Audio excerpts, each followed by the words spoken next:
After 20 years of serving his country in places that don't exist on maps, Captain Drew Halstead just wanted to come home and be a normal man again. He never imagined that his final mission would follow him back, growing like a parasite inside his own body. When Drew walks into Walter Reed Medical Center, his leg is so swollen and covered in strange blisters that the doctors can barely believe what they're seeing. They think it's some rare infection from overseas. But when other veterans from his unit start showing up with the same symptoms and then disappear from their hospital beds, Drew realizes this isn't medical, it's personal. Something happened during that last classified mission in Eastern Europe, something the military wants buried forever. The blisters aren't just symptoms, they're evidence. And someone will kill to keep that evidence from coming to light. What if the very people who sent Drew on that mission are the same ones trying to silence him now? Before we jump back in, tell us where you're tuning in from, and if this story touches you, make sure you're subscribed because tomorrow I've saved something extra special for you. The fluorescent lights of Walter Reed Medical Center cast everything in that peculiar hospital pallor that makes even healthy people look sickly. Captain Drew Halstead had walked these corridors before, visiting wounded comrades, attending ceremonies for fallen friends. He never thought he'd be wheeled through these same halls as a patient, clutching a manila folder containing his military discharge papers like a lifeline to normalcy. Drew's hands trembled slightly as he held those papers, not from fear, but from the constant gnawing pain that had become his unwelcome companion over the past 3 weeks. The discharge documents represented everything he'd worked toward for the last 2 years of his service. Freedom, civilian life, a chance to put the shadows and secrets behind him. 20 years in Air Force intelligence had taken him from the deserts of Iraq to the mountains of Afghanistan, from classified facilities in Germany to covert operations across Eastern Europe. His service record was exemplary. Though most of it would never see the light of day. At 35, Drew had earned his rest. He'd planned to buy a small house somewhere quiet, maybe Vermont or Montana, a place where he could wake up without checking for threats, where he could drink his coffee on a porch without scanning the horizon for snipers. Simple dreams for a man who'd spent 2 decades in the world's most complicated places. But those dreams felt distant now as he sat in the sterile examination room, his left leg propped up on the medical table like some grotesque science experiment. The limb had swollen to nearly twice its normal size. The skin stretched tight and mottled with an angry redness that pulsed with his heartbeat.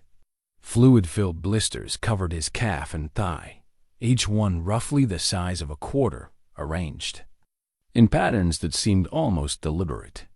They weren't random. That's what worried him most. The blisters formed lines and clusters that reminded him of circuit boards or molecular diagrams, as if something inside his leg was trying to organize itself. Dr. Sarah Chun entered the room with the confident stride of someone who'd seen everything the human body could throw at medicine. She was younger than Drew had expected, probably early 30s. With intelligent dark eyes behind wire-rimmed glasses and prematurely gray streaks in her black hair that spoke of long nights spent solving medical puzzles. Her white coat was pristine except for a small stain near the pocket coffee, most likely suggesting she'd been up since before dawn. "Captain Halstead," she said, settling into the chair across from him with practiced ease.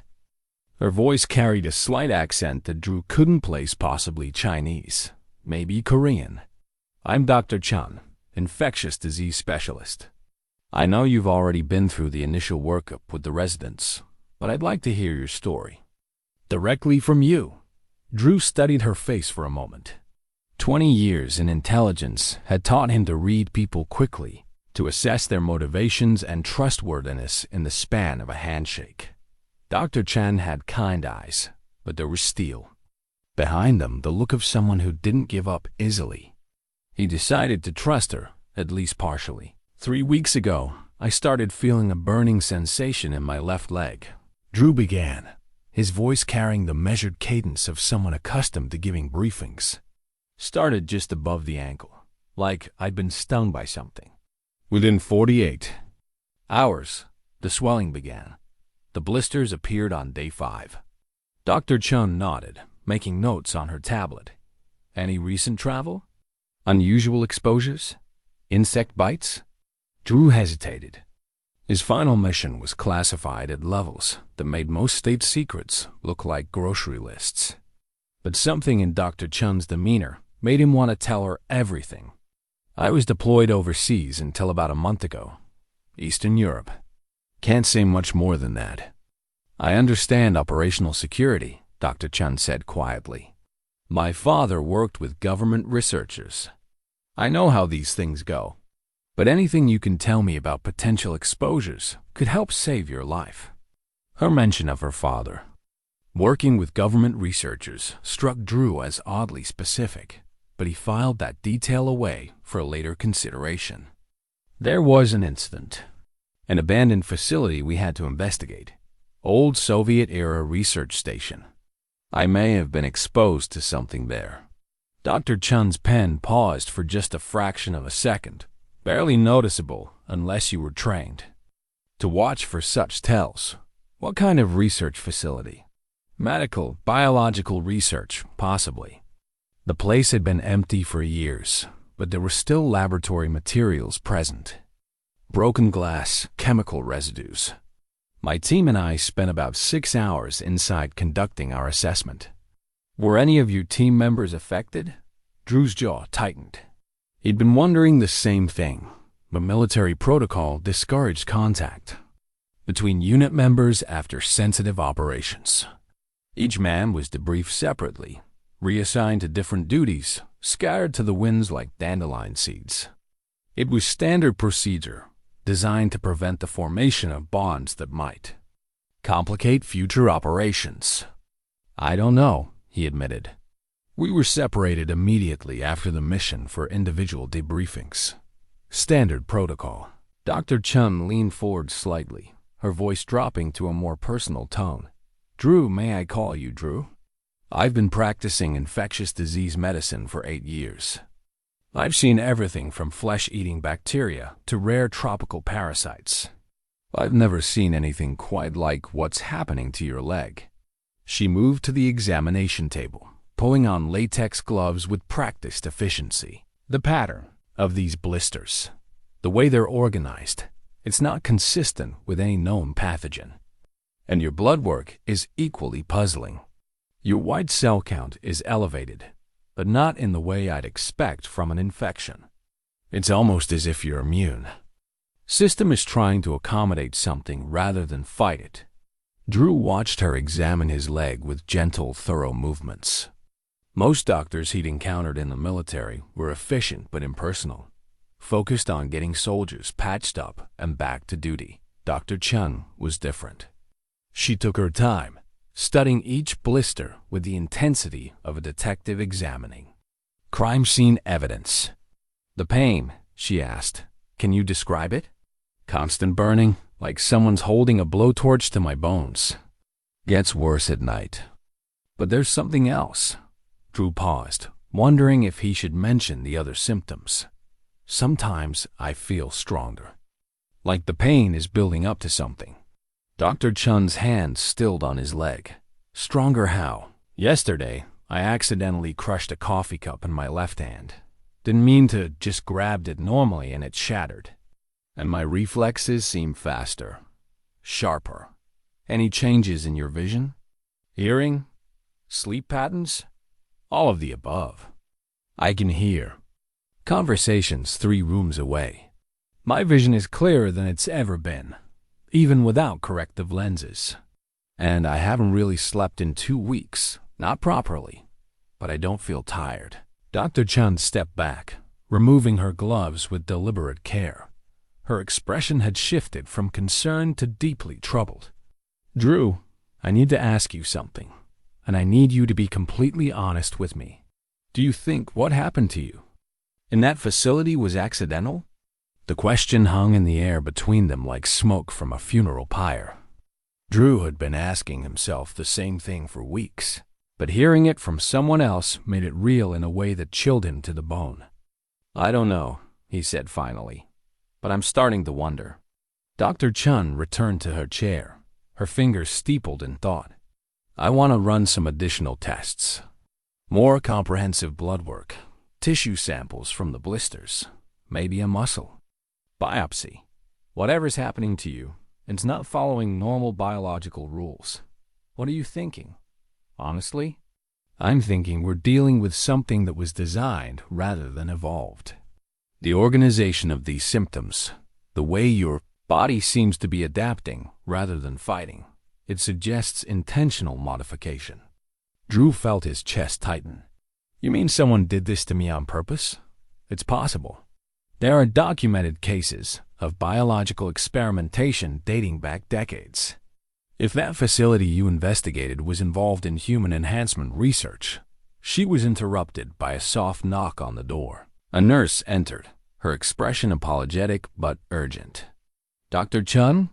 Sorry to interrupt, but there's another patient in the AR presenting with symptoms similar to Captain Halstead's. Military personnel. They're asking for you specifically." Drew and Dr. Chun exchanged glances. The room suddenly felt colder, as if the air conditioning had been turned up several degrees. "Did you get a name?" Dr. Chun asked. The nurse consulted her tablet. "Sergeant Mike Torres. He specifically asked if we were treating anyone from his unit." Drew's blood turned to ice water in his veins. Mike Torres had been his communications specialist on the Eastern European mission, a good soldier, reliable under pressure, with a wife and 2 young daughters waiting for him in Colorado Springs. If Mike was here with the same symptoms, it meant the exposure hadn't been accidental. It meant they were targets. "Tell the ER I'll be right down," Dr. Chun said, her voice steady despite the obvious implications. As the nurse left, she turned back to Drew. "I take it, you know Sergeant Torres?" "He was on my team," Drew said quietly. "If he's showing the same symptoms, then we're dealing with something much bigger than an accidental exposure." Dr. Chun finished. "Drew, I want you to stay in this room. Don't leave, don't make phone calls. Don't contact anyone from your unit. If someone targeted your team, they might be monitoring communications." Drew nodded, his military training kicking in automatically. When facing an unknown threat, the first rule was to gather intelligence while minimizing exposure. "What are you going to do?" "I'm going to examine Sergeant Torres. I'm going to examine Sergeant Torres. Then we're going to figure out what was done to you and how to reverse it." She paused at the door, her hand on the handle. "Drew, I need you to know whatever this is, whatever was done to you, we're going to fix it. You have my word." After she left, Drew sat alone in the examination room, staring at his discharge papers.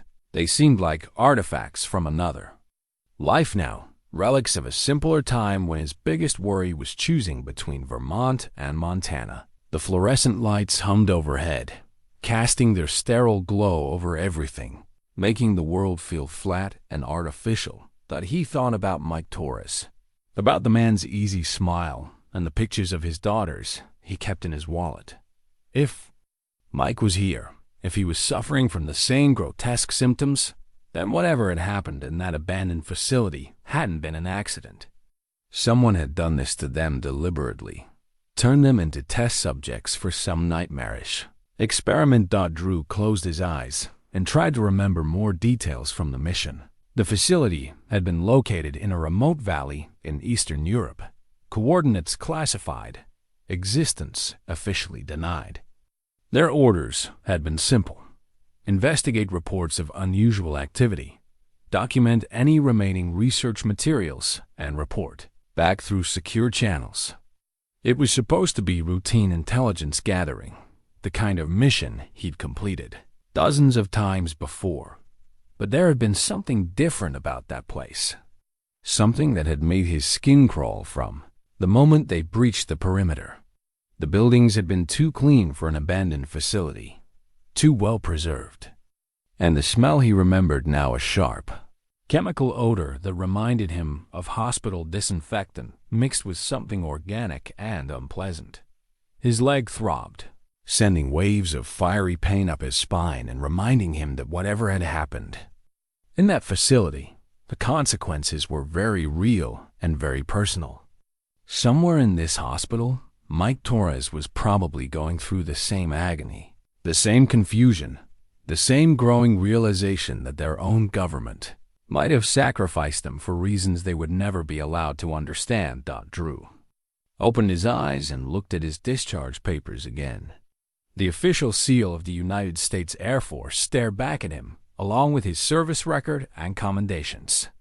20 years of faithful service, reduced to a few pages of official documentation. He wondered if that service had earned him the right to answers, or if it had simply made him expendable. Outside the examination room, he could hear the familiar sounds of a busy hospital nurses calling to each other, the squeak of wheels on linoleum, the distant chime of elevators. Normal sounds from a normal world that suddenly felt very far away. Drew Halstead was beginning to understand that his journey home from the shadows might be more complicated than he'd ever imagined. Dr. Chun's footsteps echoed through the hospital corridors as she made her way to the emergency department, her mind racing with possibilities, none of them good. The appearance of a second patient with identical symptoms couldn't be coincidence. In her 8 years of practice, she'd learned to trust her instincts. And right now, every instinct was screaming that she was dealing with something far beyond conventional medicine. The ear buzzed with its usual controlled chaos, but she spotted Sergeant Torres immediately. He occupied a bed in the corner, partially hidden behind privacy curtains, but his condition was unmistakable. His right leg was swollen to nearly twice its normal size, covered in the same organized pattern of blisters that marked Drew's condition. The sight sent a chill through her professional composure. Mike Torres was younger than Drew, probably late 20s, with the lean build of someone who took physical fitness seriously. His dark hair was regulation short, and even in obvious pain, he maintained the alert posture of a soldier. His eyes found hers as she approached, and she saw the same mix of confusion and growing dread that she'd recognized in Drew. "Sergeant Torres, I'm Dr. Chun. Captain Halstead told me you were on his team." Mike's relief was visible. "Thank God. They said you were treating Drew. Is he? How bad is it?" "Similar to your condition. When did your symptoms begin?" "About 2 weeks ago. Started with burning, then swelling, then these damned blisters." He gestured at his leg with disgust. "Doc, I've been deployed to some nasty places, been exposed to all kinds of crap, but this is different. This feels deliberate." Dr. Chun pulled up a chair, noting the same elevated alertness in Mike that she'd observed in Drew. His eyes tracked every movement in the air with predatory awareness, and his hands, despite being an obvious patient, remained positioned where he could reach potential weapons. "Enhanced reflexes," she noted mentally. "Tell me about the mission. Whatever you can without violating security protocols." Mike glanced around the then leaned closer. "Classified facility in Eastern Europe. Soviet-era research station, supposedly abandoned for decades. We were there to document any remaining materials, assess potential security threats. Standard intelligence gathering." "How long were you inside?" "Maybe 6 hours. Place gave me the creeps from the start. Too clean, too well preserved for something that was supposed to be abandoned. And the layout underground levels that weren't on any of our maps." Dr. Chen felt pieces of a puzzle beginning to form in her mind. "Underground levels?" "Yeah. Drew found an access point about 4 hours in. We went down to investigate. That's where things got weird." "Weird how?" Mike was quiet for a long moment, his eyes distant with memory. "There were laboratory spaces down there. Clean, maintained, like someone had been using them recently. Equipment that looked too modern for Soviet-era research. And specimens. What kind of specimens? Preserved tissue samples. Human tissue. Labeled in Russian and English, with dates going back decades, but also, he paused, struggling with the implications. Also dates from last year. Recent dates. The bottom of Dr. Chun's stomach dropped away. The facility was active? Had to be.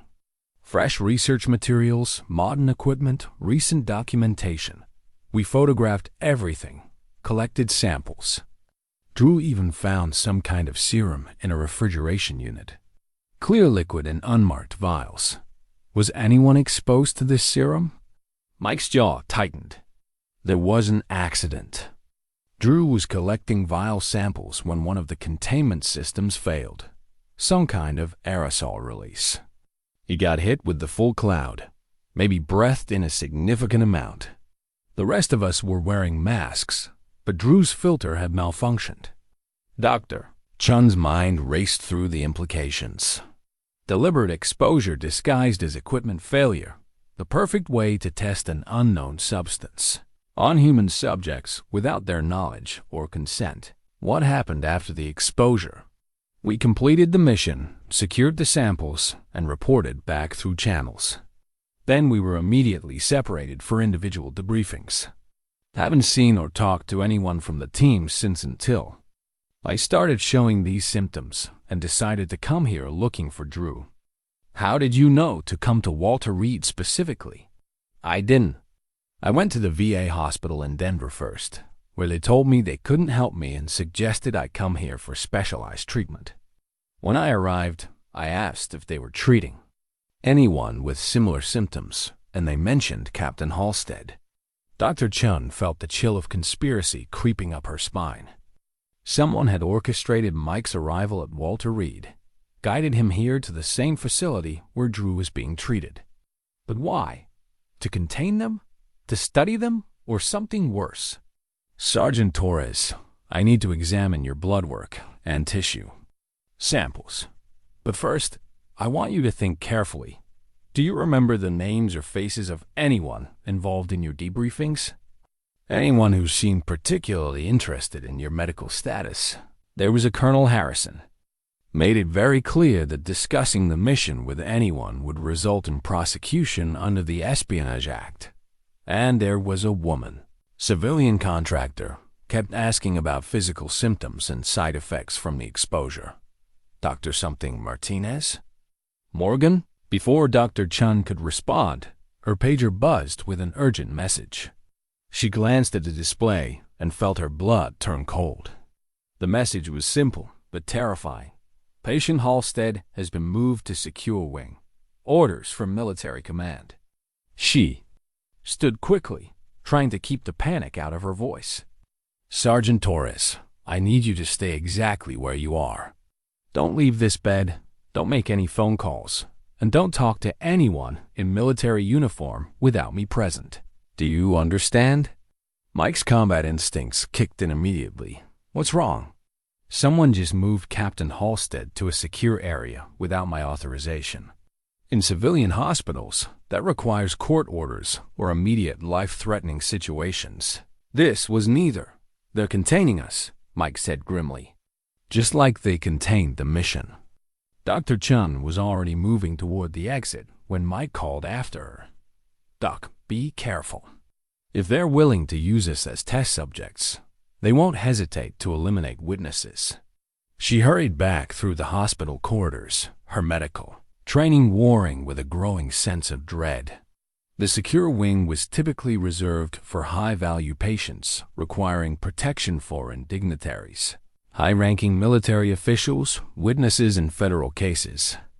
Drew's presence there could mean protective custody, but given the circumstances, it more likely meant imprisonment.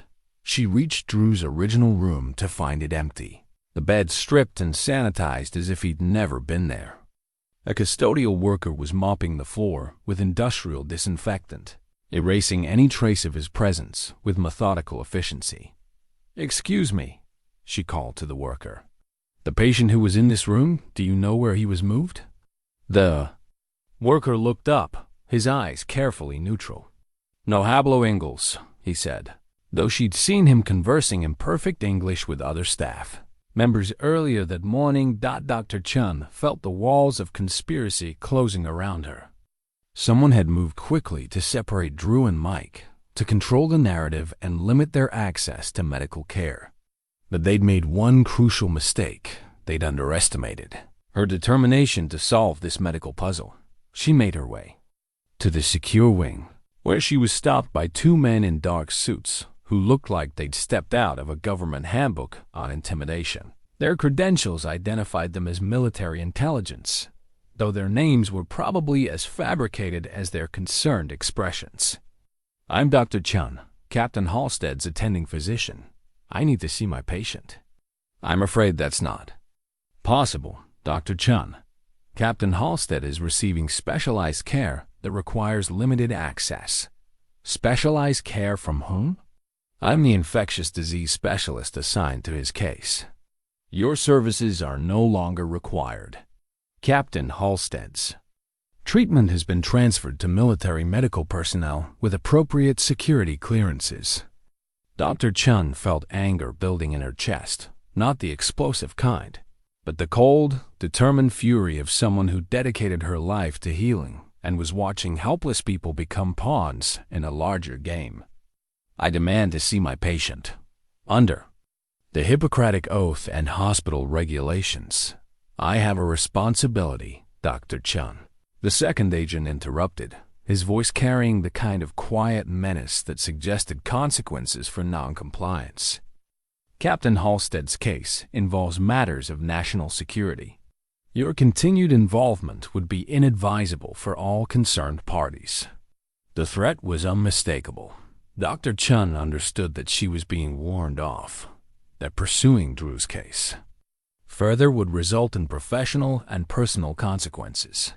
But she also understood something else. Drew and Mike Torres were suffering from a condition that someone had deliberately inflicted on them. They were victims of medical experimentation, and she might be their only hope for treatment. "I understand," she said finally, knowing that retreat was the only tactical option available to her at the moment. As she walked away from the secure wing, Dr. Chun's mind was already working on alternative approaches. She couldn't help Drew directly, but she could continue treating Mike Torres. She could analyze the blood samples and tissue biopsies she'd already collected. And she could begin researching the kind of biological modification that could produce such organized, systematic changes in human physiology. But first, she needed to check on Mike and make sure he hadn't disappeared as well. She returned to the ER to find Mike's bed empty, the sheets stripped and sanitized with the same methodical efficiency she'd witnessed in Drew's room. The nurse who'd been monitoring him was nowhere to be found, replaced by a different staff member who claimed no knowledge of any patient named Torres. Dr. Chun stood in the empty space where Mike's bed had been, surrounded by the normal chaos of the emergency department, feeling as if she'd stumbled into a nightmare disguised as routine medical procedure. In the span of 2 hours, both of her patients had vanished into the machinery of government secrecy, erased as efficiently as words deleted from a document. But they'd left behind evidence: blood samples, tissue biopsies, and most importantly, the knowledge that whatever had been done to them was part of something larger and more sinister than accidental exposure. Dr. Chun had spent 8 years learning to solve medical mysteries, and this one was going to test every skill she'd acquired. She made her way back to her office, her mind already cataloging the resources she'd need to continue her investigation independently. Someone had turned American soldiers into unwilling test subjects, and she intended to find out who and why. The stakes were too high, and the moral implications too clear for her to simply walk away. In her pocket, the blood samples from both Drew and Mike represented the first pieces of evidence in what she suspected would become the most important case of her career. She just hoped she could solve it before more victims disappeared into the shadows of official denial. Dr. Chun's home laboratory had always been her sanctuary. a place where she could pursue research questions that didn't fit neatly into hospital protocols or insurance billing codes. Located in the basement of her modest townhouse in Bethesda, it contained equipment she'd acquired over years of careful budgeting and occasional, generous donations from medical supply companies. Tonight, it would serve as ground zero for the most important investigation of her career. The blood samples from Drew and Mike sat in a compact centrifuge, separating into their component parts under carefully controlled conditions. While the machine hummed quietly in the background, Dr. Chun worked at her computer, cross-referencing databases for any mention of similar symptoms or biological modifications. What she was finding disturbed her more than she'd expected. The cellular activity in both blood samples was unlike anything in the medical literature. The white cells showed signs of genetic modification, engineered changes that enhanced their ability to carry oxygen and process nutrients. But more troubling were the foreign proteins circulating in their plasma, complex molecular structures that looked more like nanotechnology than biology. Her secure phone rang, startling her from her analysis. The number was blocked, but she answered anyway. "Dr. Chun? This is Major Susan Walsh, military intelligence. We need to talk." "I'm not sure what we'd have to discuss, Major. My patients have been removed from my care." "That's exactly what we need to discuss. Meet me at the Starbucks on Connecticut Avenue in 1 hour. Come alone and bring whatever samples or data you've collected." The line went dead before Dr. Chun could respond. She stared at the phone, weighing her options. Military intelligence could mean more threats and intimidation, but it could also mean someone with answers. After 20 minutes of internal debate, she decided to take the risk. The coffee shop was nearly empty at 11 p.m., occupied only by a few late-night students with laptops and a woman in her 40s sitting alone at a corner table. Major Walsh was smaller than Dr. Chun had expected, with graying brown hair and the kind of alert eyes that suggested she'd seen more than her share of government secrets. She wore civilian clothes, jeans, and a Georgetown University sweatshirt, but her posture screamed military training. "Dr. Chun, thank you for coming.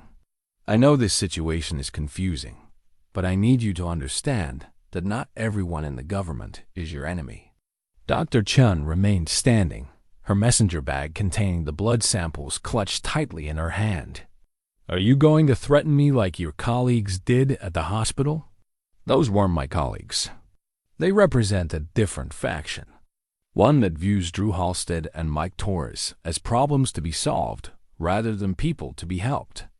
Major Walsh gestured to the chair across from her. "Please, what I'm about to tell you could save their lives."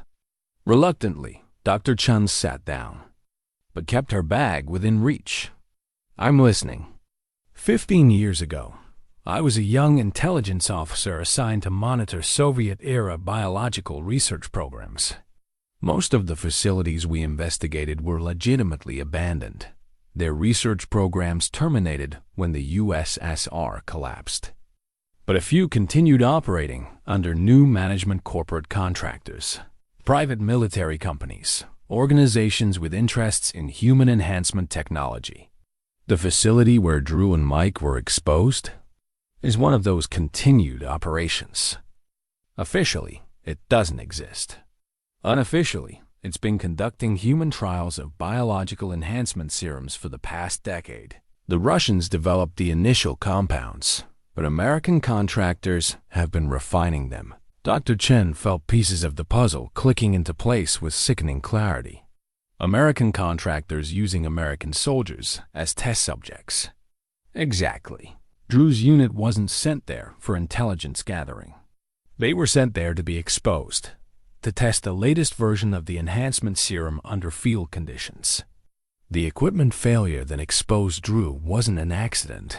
It was carefully orchestrated. And the other members of his unit? Major Walsh's expression darkened. 3 are dead, officially from training accidents and medical complications. 2 others, including Mike Torres, were supposed to be terminated this week, But Mike's decision to seek treatment at Walter Reed complicated their plans. Terminated, Dr. Chen repeated, the word hanging in the air like poison gas. The enhancement process is still experimental. Long-term subjects tend to develop complications that make them security risks. It's easier to eliminate them than to provide ongoing medical support. Dr. Chen's anger finally boiled over. These are American soldiers. They served their country faithfully, and their reward is to be murdered to cover up illegal experimentation. I understand your outrage. I've been trying to build a case against this program for 3 years, but I need evidence that will hold up in congressional hearings. Medical evidence that proves what was done to them. The blood samples show clear signs of genetic modification and foreign proteins. But I need more time to analyze the cellular structures and identify the specific compounds involved. Major Walsh leaned forward urgently. Time we may not have. The faction that moved Drew and Mike is planning to transfer them to a secure facility tomorrow night. Once they're moved, they'll disappear permanently. Where are they being held now? Classified medical facility in Virginia. Officially a research hospital, unofficially a place where inconvenient patients can be made to disappear. Dr. Chen, I need your help to get them out. Dr. Chen stared at the woman across from her, trying to assess her credibility and motivations. Major Walsh could be exactly what she claimed. A military officer trying to expose illegal experimentation, or she could be part of an elaborate trap designed to eliminate the last witnesses to the conspiracy. How do I know you're telling the truth? Major Walsh reached into her purse and pulled out a small digital recorder.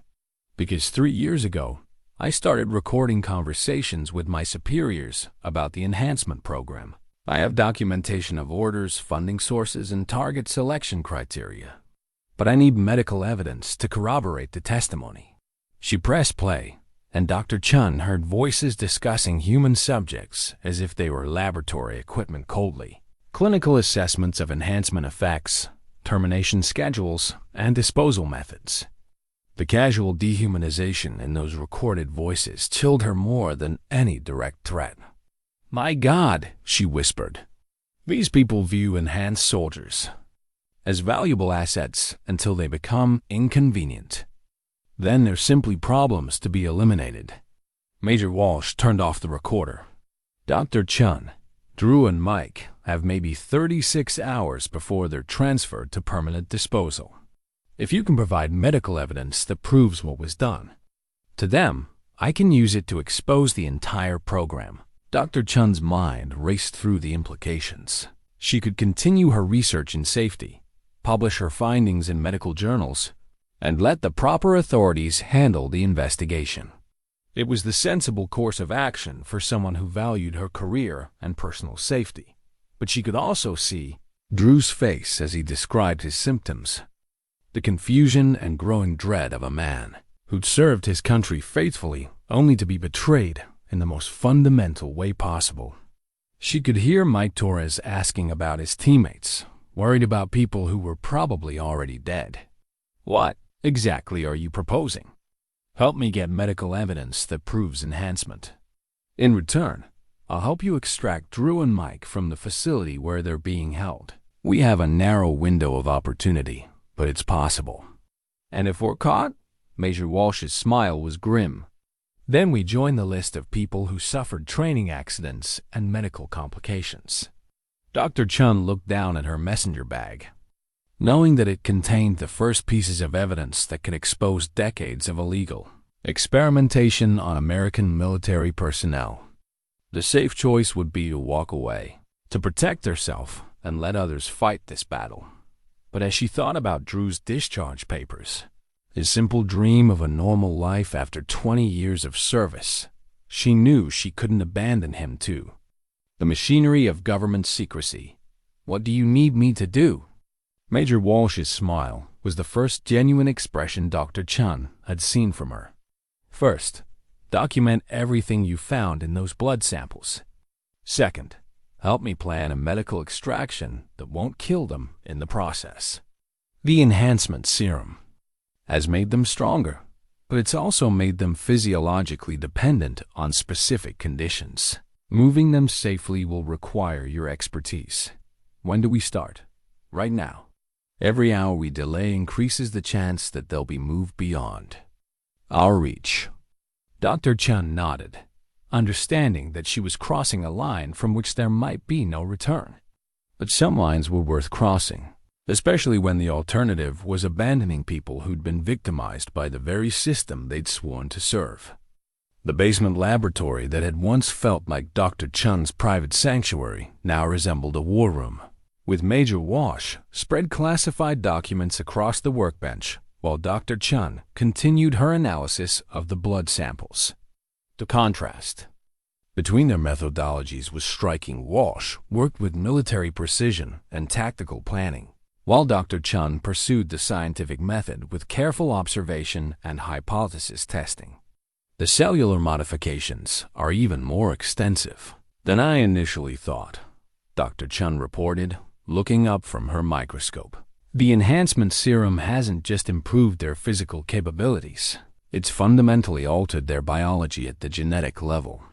Major Walsh paused in her review of facility blueprints. Altered how? Their red blood cells carry oxygen at nearly 3 times normal efficiency. Their muscle fibers show increased density and contractile strength. Their nervous systems have been modified to process information faster and more accurately. But there's something else.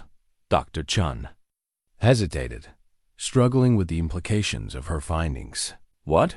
Their telomeres, the cellular structures that control aging, have been modified to regenerate.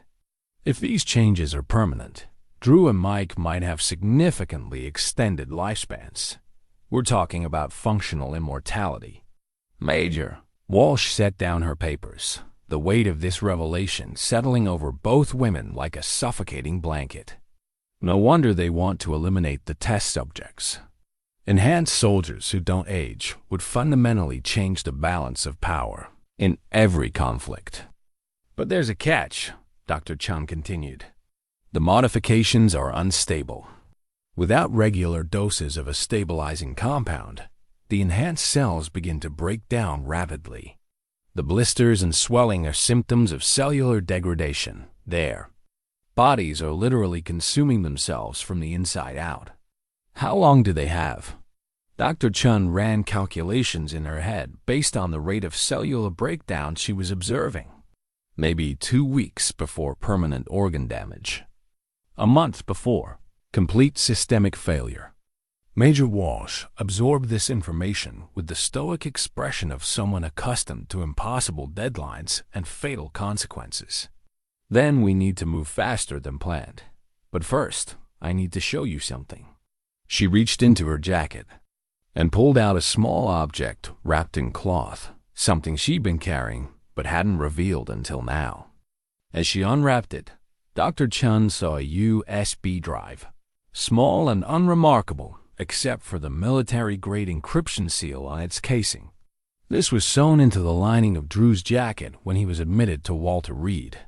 Major Walsh explained. Standard procedure is to inventory all personal effects, but the intake nurse missed it. I managed to retrieve it during the confusion of his transfer. Dr. Chun stared at the device. Drew was carrying classified data? Probably without knowing it. Enhanced. Soldiers often develop perfect recall as a side effect of the neural modifications. Drew may have unconsciously memorized information from the facility and stored it digitally as a backup mechanism. Can you decrypt it? Not with military-grade encryption. But I know someone who can. My brother Danny. He's a cybersecurity consultant. Works with government contractors on data recovery. The problem is, we'd have to trust him with information that could get all of us killed. Dr. Chun weighed the risks. Every choice they made seemed to involve trusting people with their lives, gambling that moral conviction would outweigh personal safety.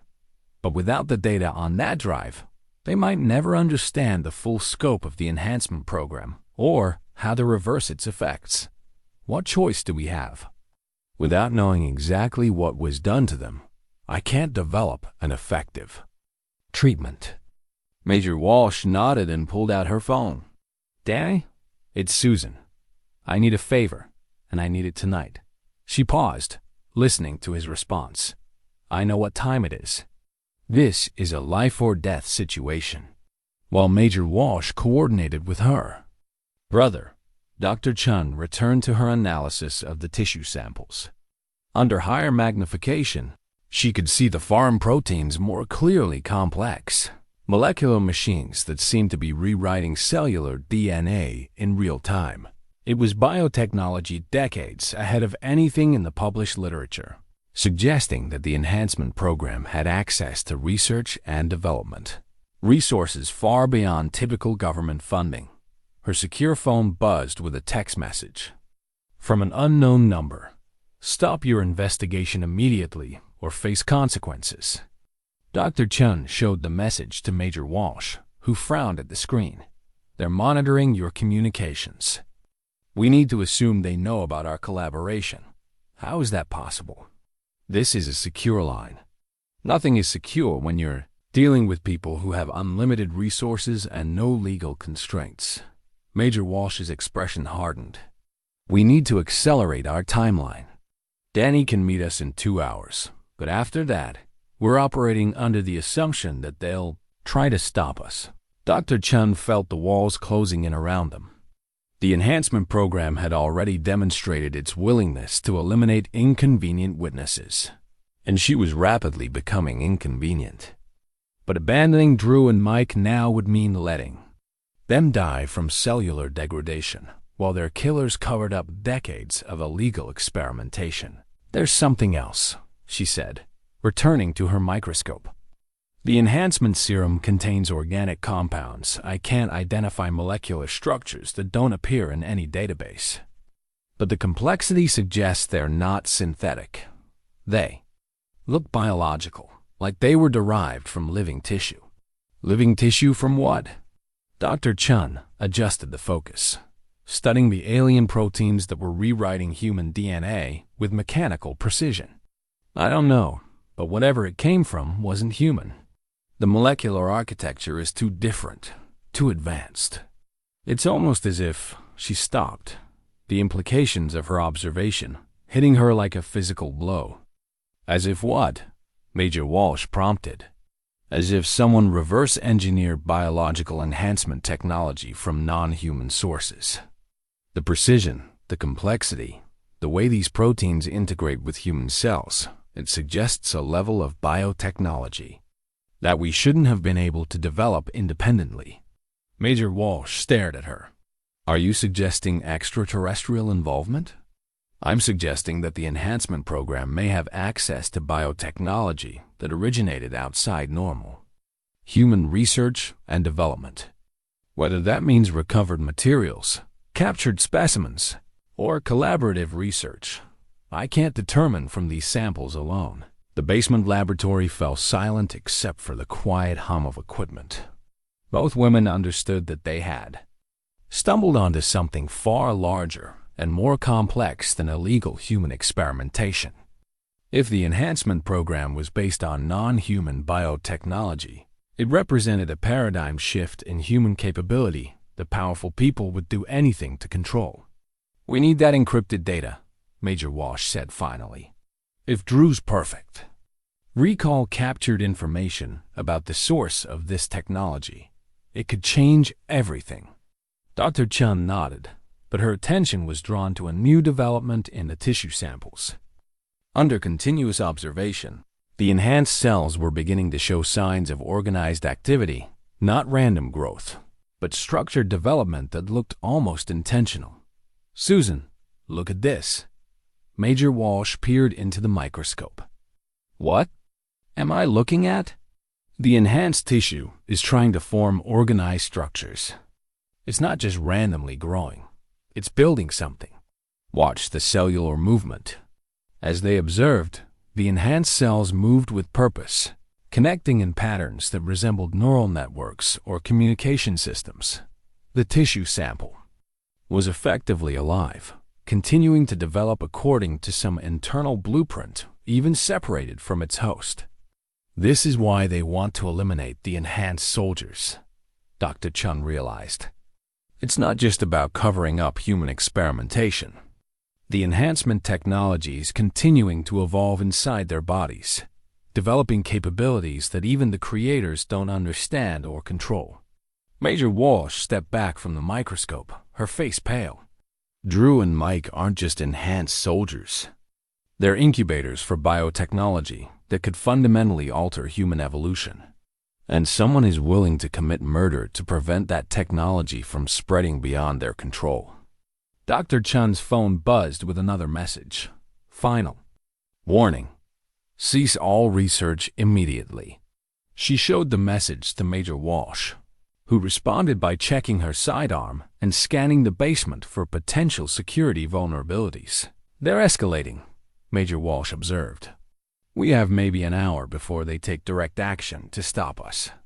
Then we better make it count. Dr. Chun began preparing the blood and tissue samples for transport, understanding that her basement laboratory was no longer a safe haven. Whatever they discovered from Drew's encrypted data would have to be analyzed on the move, while staying ahead of people who viewed enhanced soldiers as valuable property and inconvenient witnesses as acceptable. Casualties. The enhancement program had turned American soldiers into unwilling test subjects for alien biotechnology. And now that same program was prepared to kill anyone who threatened to expose the truth. Dr. Chun and Major Walsh were racing against time to save two enhanced veterans, while uncovering a conspiracy that reached into the highest levels of government and beyond the boundaries of human science. As they prepared to leave for their meeting with Danny, Dr. Chun took one last look at her laboratory. The equipment and research materials represented 8 years of careful work building her career in infectious disease medicine. After tonight, she might never be able to return to this life of quiet research and hospital practice. But some discoveries were too important to ignore, and some people were too valuable to abandon. Drew Halstead and Mike Torres had served their country faithfully, only to be betrayed by the very system they'd sworn to protect. If Dr. Chun could help save them and expose the truth about the enhancement program, the sacrifice of her old life would be worth it. Danny Walsh operated his cybersecurity consulting business out of a converted warehouse in Arlington, the kind of place that looked abandoned from the outside but hummed with sophisticated electronic equipment behind reinforced doors.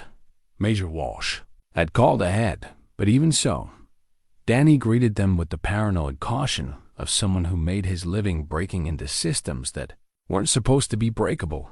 He was younger than his sister, probably early 30s, with the pale complexion and caffeine-dependent energy of someone who spent most of his waking hours staring at computer screens. His workspace looked like mission control for a small space program, multiple monitors displaying scrolling code, server racks blinking with status lights, and enough computing power to crack most encryption systems given enough time. "You look like hell, Susan," he said by way of greeting, then turned to Dr. Chun. "And you must be the doctor who's gotten my sister mixed up in whatever classified nightmare she's investigating this week. Danny, we need you to decrypt this drive, and we need it done quietly," Major Walsh said, handing him the USB device they'd recovered from Drew's jacket. Military-grade encryption, probably NSO-level security protocols. Danny examined the drive with the practiced eye of someone who'd seen every type of data storage device the government produced. This isn't standard military encryption. The seal pattern suggests black project classification stuff that officially doesn't exist. How long will it take? Depends on how badly you need it and how many federal laws you're willing to let me break. Danny plugged the drive into an isolated terminal system, watching as diagnostic programs began probing its security layers. Standard approach would take maybe 2 weeks. But if you're in a hurry, and don't mind me using some techniques that would make my security clearance disappear maybe 6 hours. Dr. Chun checked her watch. They'd been away from the hospital for 3 hours already, and every minute increased the chance that Drew and Mike would be moved beyond their reach. We don't have 6 hours. Then you're asking me to use the nuclear option. Quantum-assisted brute force attack, parallel processing on every system I can commandeer, and techniques that will definitely attract attention from people you don't want to meet. Major Walsh and Dr. Chun exchanged glances. They were already being monitored by hostile forces already marked for elimination. Stealth was no longer an option. Speed was their only advantage. "Do it," Major Walsh said. Danny shrugged and began typing commands that made his computer screens flicker with cascading data streams. "Okay, but when the NSA shows up at your door asking uncomfortable questions, remember that this was your idea."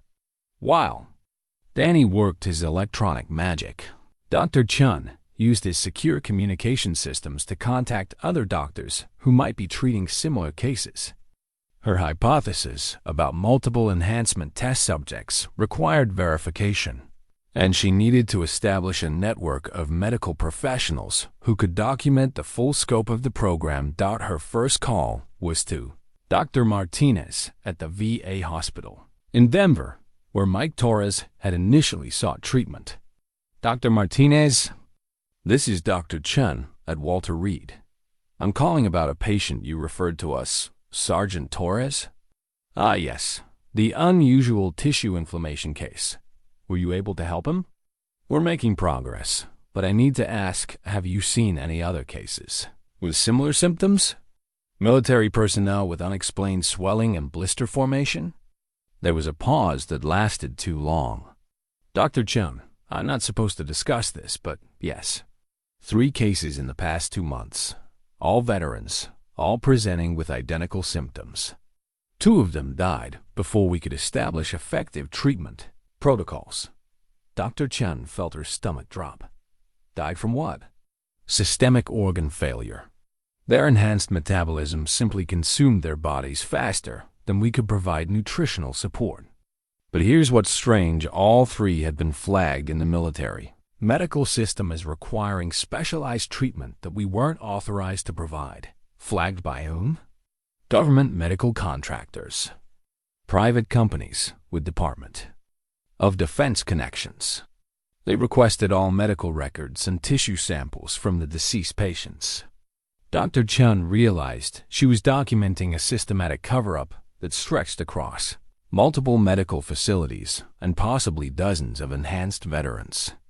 The enhancement program wasn't just eliminating inconvenient test subjects, it was harvesting medical data from their deaths to refine the technology.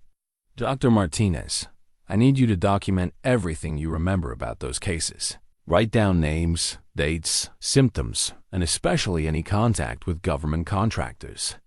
Hide those records somewhere secure." "Dr. Chun, are you suggesting that these patients were—" "I'm suggesting that they were victims of illegal human experimentation, and that the same people responsible for their condition are now covering up the evidence. You could be in danger if they think you have information that threatens their operation." The line was quiet for a long moment. "My God, those men came to us for help, and we failed them. You couldn't have known. But now we have a chance to help the survivors and expose the people responsible. Will you help us?" "Yes, whatever you need." Dr. Chun ended the call and immediately began reaching out to other VA hospitals and military medical facilities, building a network of doctors who might have encountered enhanced veterans. Each call revealed more victims, more cover-ups, more evidence of a systematic program to test biological enhancement technology on unwilling American soldiers. Meanwhile, Danny was making progress with the encrypted drive, his multiple computer systems working in parallel to crack the security layers protecting Drew's unconsciously recorded memories. "I'm through the first 3 encryption levels," he reported. "Whatever's on this drive, someone really didn't want it to be found. But the quantum processing is making headway, maybe 2 more hours. Major Walsh paced the warehouse floor, military training warring with the helplessness of waiting for information that might already be too late to save Drew and Mike. "Sarah, what have you found from the other hospitals?" Dr. Chun looked up from her notes, her expression grim. "At least 12 confirmed cases of enhanced veterans seeking medical treatment in the past 6 months. 8 of them died from complications related to cellular degradation. The survivors have all disappeared from medical facilities transferred to specialized treatment centers that don't appear in any official records. 12 test subjects," Major Walsh murmured. "This program is much larger than I realized. And it's been running for at least 5 years, based on the dates of the earliest cases. Susan, we're not dealing with a single experimental facility. This is a comprehensive research program with multiple testing sites and hundreds of subjects." Danny looked up from his computer screens. "Ladies, you might want to see this. I'm through the outer encryption layers, and the file structure is unusual." Dr. Chun and Major Walsh gathered around his primary monitor, which displayed a directory, tree unlike anything in standard military documentation systems. Instead of typical file names and organizational structures, the data was arranged in complex hierarchical patterns that looked almost organic. "The files aren't organized by military protocol," Danny explained. "They're structured according to some kind of biological classification system. Look at these directory names: cellular integration protocols, neural enhancement matrices, genetic compatibility assessments. Can you access the individual files? Working on it. But here's what's really interesting. The data timestamps show continuous updates over a 15-day period. This drive was recording information in real time during Drew's mission, not just capturing static documents." Dr. Chun realized the implications immediately. Perfect recall combined with digital storage. Drew's enhanced memory was unconsciously documenting everything he saw and experienced, creating a comprehensive record of the facility and its research programs. "If that's true," Major Walsh said slowly, "then this drive contains evidence of the entire enhancement program, research protocols, test subjects, funding sources, everything." Danny's fingers flew across the keyboard as additional encryption layers yielded to his quantum-assisted attack. "Getting closer. The final security layer is biometric. It requires DNA or retinal scan data to unlock.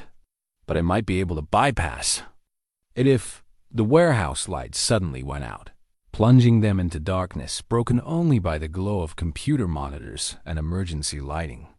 Through the reinforced windows, they could see vehicles surrounding the building, black SUVs with government plates and tactical teams preparing for entry. "They found us," Major Walsh said, drawing her sidearm and checking the ammunition. "Danny, how long do you need to complete the decryption?" 10 minutes, maybe less if the final layer cracks like I think it will. Then we hold them off for 10 minutes. Dr. Chun looked around the warehouse, understanding that they were trapped with no obvious exit routes.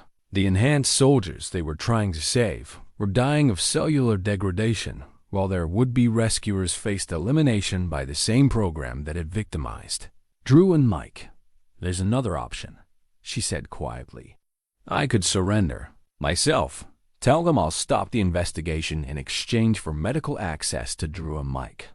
"They'll kill you as soon as they have what they want," Major Walsh replied. "These people don't negotiate. They eliminate problems." The sound of cutting tools against the reinforced doors echoed through the warehouse as the tactical teams prepared to breach their defenses. Danny continued working at his computer terminal, sweat beading on his forehead as he pushed his systems to their maximum capacity. 7 minutes, he announced.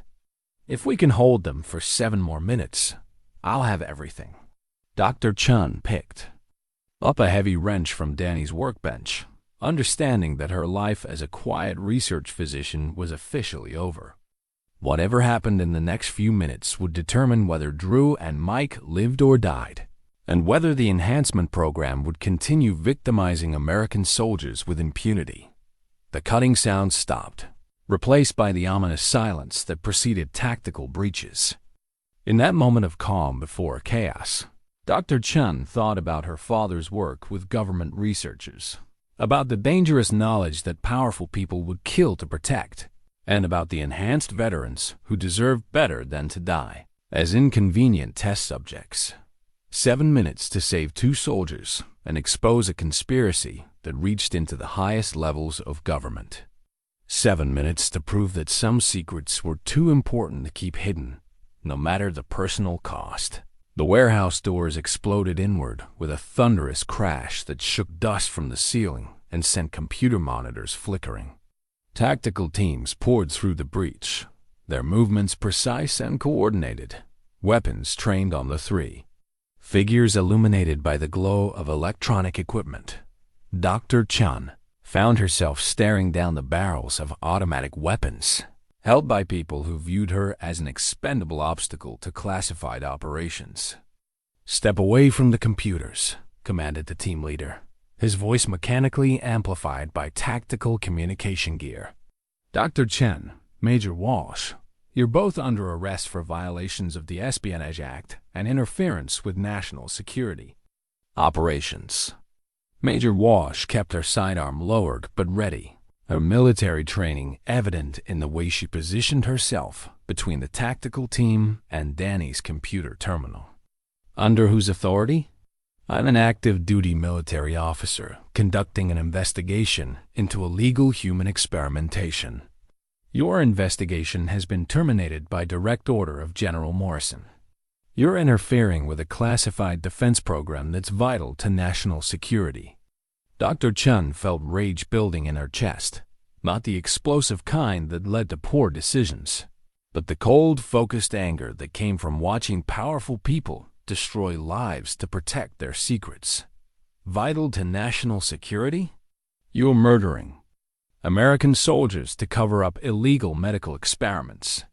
The team leader's weapon never wavered. The enhancement program has produced military capabilities that could revolutionize national defense. The test subjects volunteered for experimental treatment. They volunteered for deployment, not to be used as human guinea pigs, Major Walsh shot back. And they certainly didn't volunteer to be eliminated when the experiments went wrong.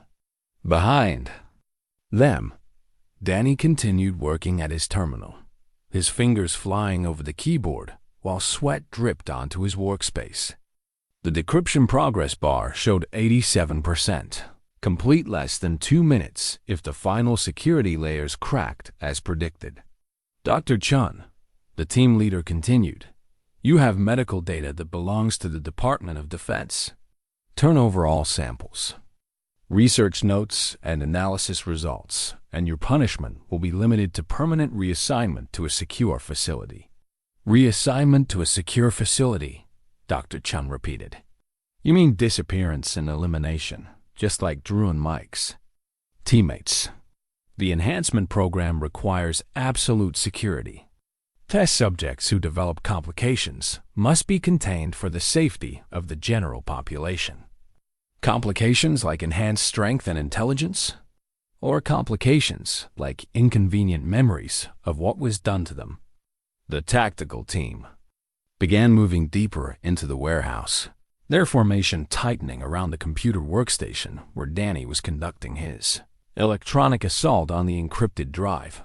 Dr. Chun realized they had maybe 30 seconds before the team leader lost patience with negotiation and moved to direct action. 92%, Danny announced quietly, his voice steady despite the weapons pointed at his head. "Final security layer is cracking." Major Walsh made a decision that drew on 20 years of military experience and tactical training. Instead of surrendering, she stepped forward into the tactical team's formation, her movement precise and confident enough to make them hesitate. "You want to know something interesting about the enhancement program?" she said, her voice carrying the authority of someone who'd spent years briefing senior military officials. "The biotechnology isn't American in origin. It's reverse engineered from recovered materials that officially don't exist. The team leader's weapon dropped slightly, his training warring with curiosity about classified information he might not have access to. What recovered materials? Ask General Morrison about Project Lazarus and the Eastern European facility. Ask him about the non-human biological samples that formed the basis for the enhancement research. Ask him why American soldiers are being used to test alien biotechnology. Dr. Chun realized what Major Walsh was doing, buying time by revealing information that would confuse the tactical team's mission parameters. Military personnel were trained to follow orders, but they were also trained to recognize when those orders might compromise national security in ways their commanders hadn't anticipated.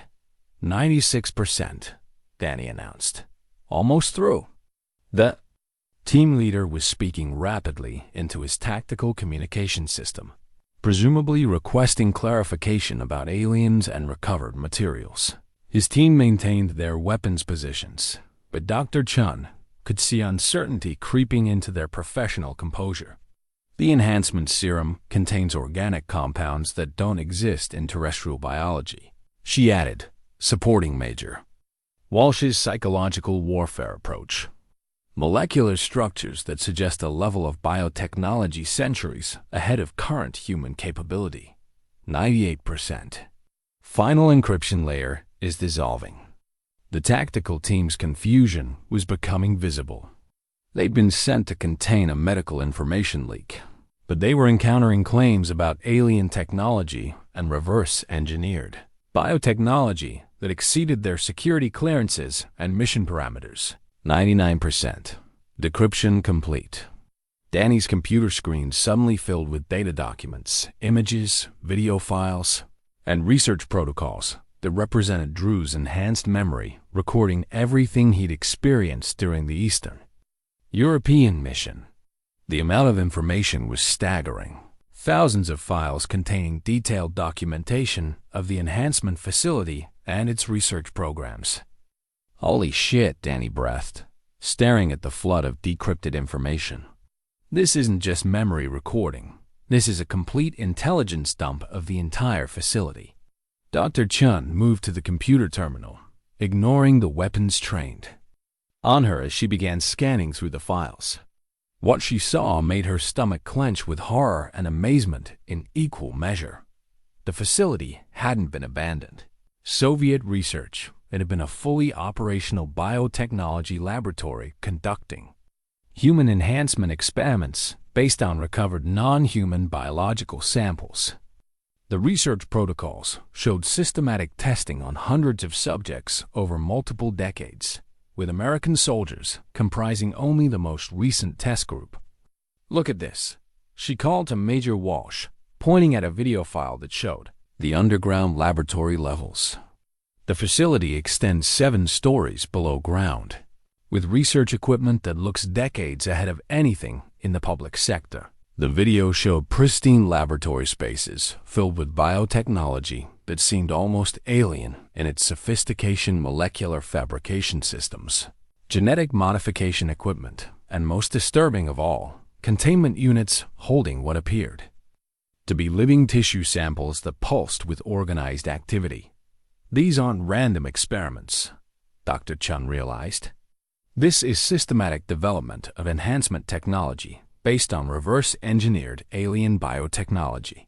The goal isn't just to create better soldiers. It's to merge human and non-human biology into something entirely new. Major Walsh studied the tactical team, noting their growing confusion and hesitation.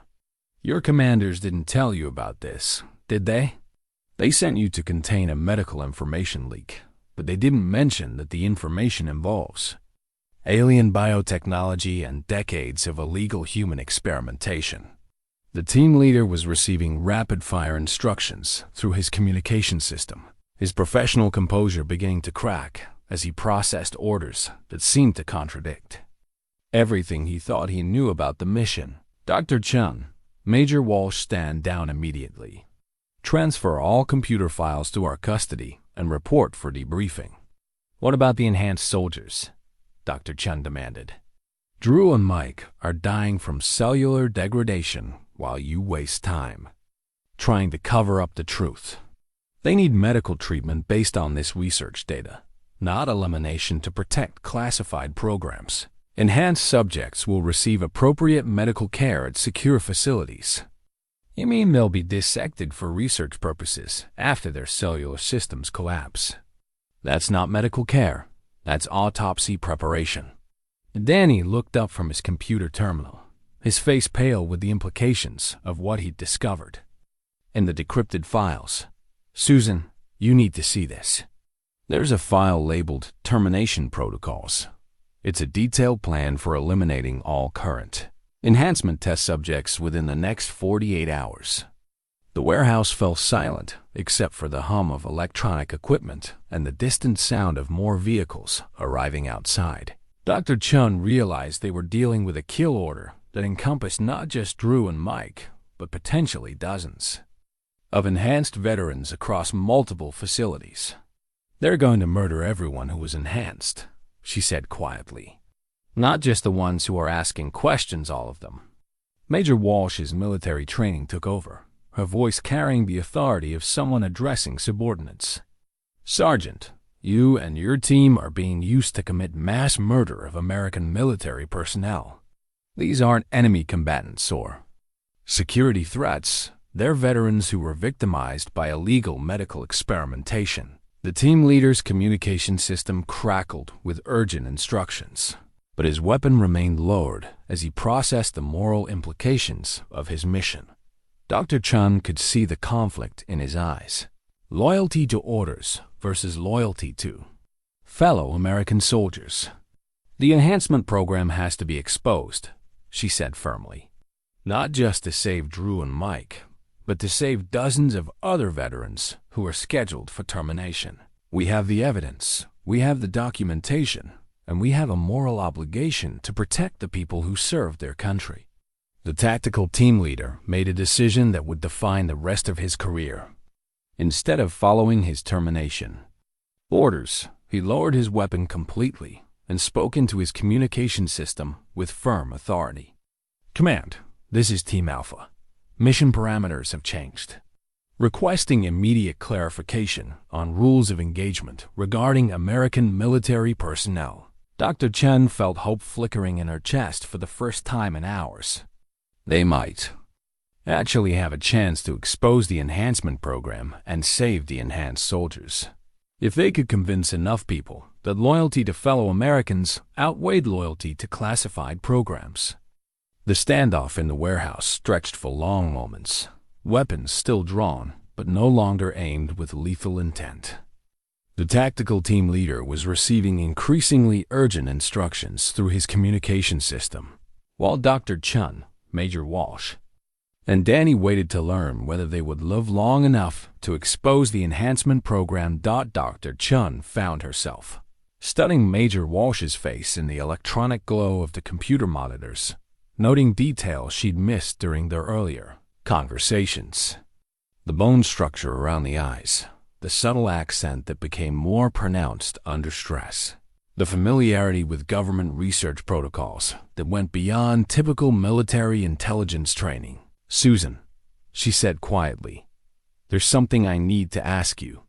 Major Walsh was monitoring the tactical team's radio chatter, but she turned toward Dr. Chun with the alert focus of someone trained to process multiple information streams simultaneously. Your knowledge of the enhancement program, it's not just from intelligence gathering, is it? You know too much about the biological research, too much about the facility layouts and research protocols.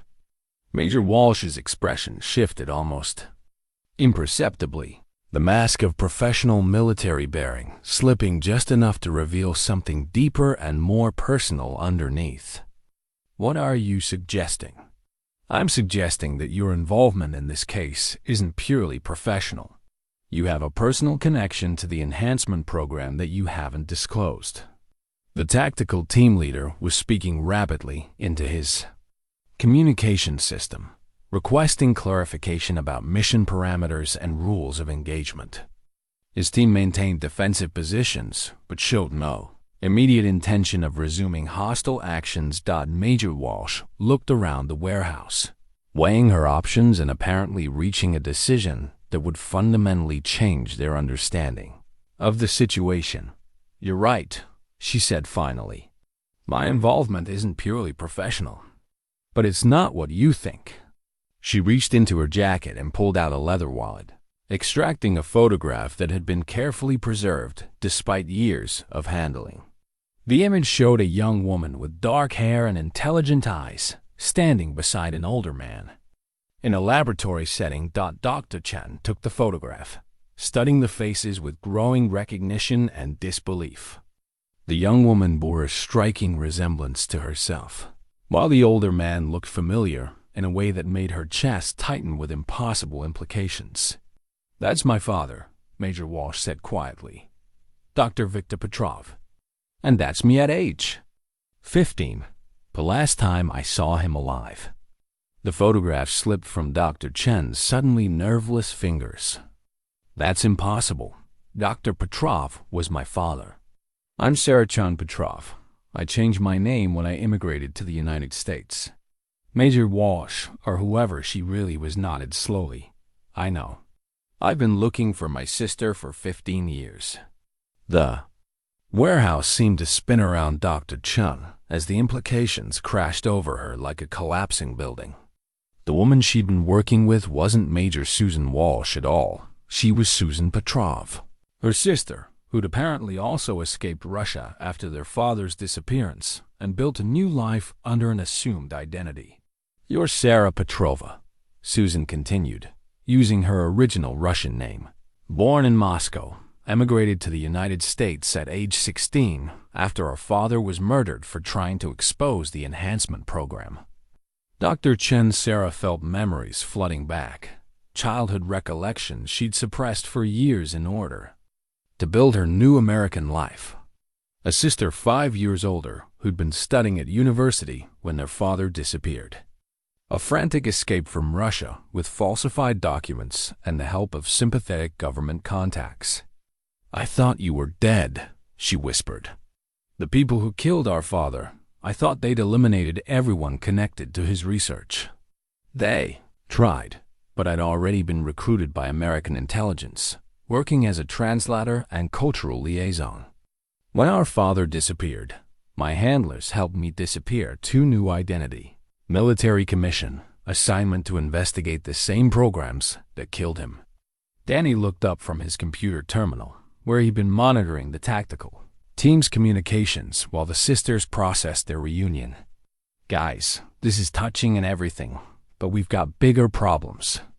The tactical team just received termination orders, not just for you, but for all the enhanced veterans in the facility. The revelation about their family connection would have to wait." Dr. Chen Sarah forced herself to focus on the immediate crisis, though her mind was reeling from the discovery that she'd been working with her long-lost sister to investigate their father's research. "The decrypted files from Drew's drive," she said, turning back to the computer terminal. "What else did you find about our father's research?" Danny pulled up additional files, his expression grim. "Your father didn't just work on the enhancement program, he created it. The molecular structures, the cellular modification protocols, the genetic integration systems, all based on his research into the recovered biological materials." Sarah stared at the screen, reading her father's research notes in his familiar handwriting. Dr. Victor Petrov had been a brilliant biochemist, but she'd never imagined the scope of his work or its connection to non-human biotechnology. He was trying to reverse engineer alien biology to enhance human capabilities, Susan explained. But he became horrified by how the military wanted to use his research. The final notes in his journal describe his attempts to destroy his work and warn the test subjects. That's why he was killed, Sarah realized. He was going to expose the entire program. "And that's why we're going to finish what he started," Susan said firmly. "Drew and Mike aren't just random enhanced soldiers. They're carrying the most advanced version of our father's enhancement formula. Their cellular modifications represent 15 years of research refinement. The tactical team leader approached their position, his weapon holstered, but his expression troubled. Dr. Chun, Major Walsh, I've received clarification on my orders. My team is being reassigned to facility security while higher authority decides how to handle this situation. What about the enhanced veterans? Sarah asked. Orders are to maintain status quo until further notice. No terminations, no transfers, no changes to current medical protocols. Sarah felt a flicker of hope, but Susan's military experience made her more cautious. How long do we have before those orders change? Unknown. But I can tell you that General Morrison is en route to personally oversee the situation. Once he arrives, my team's autonomy will be severely limited.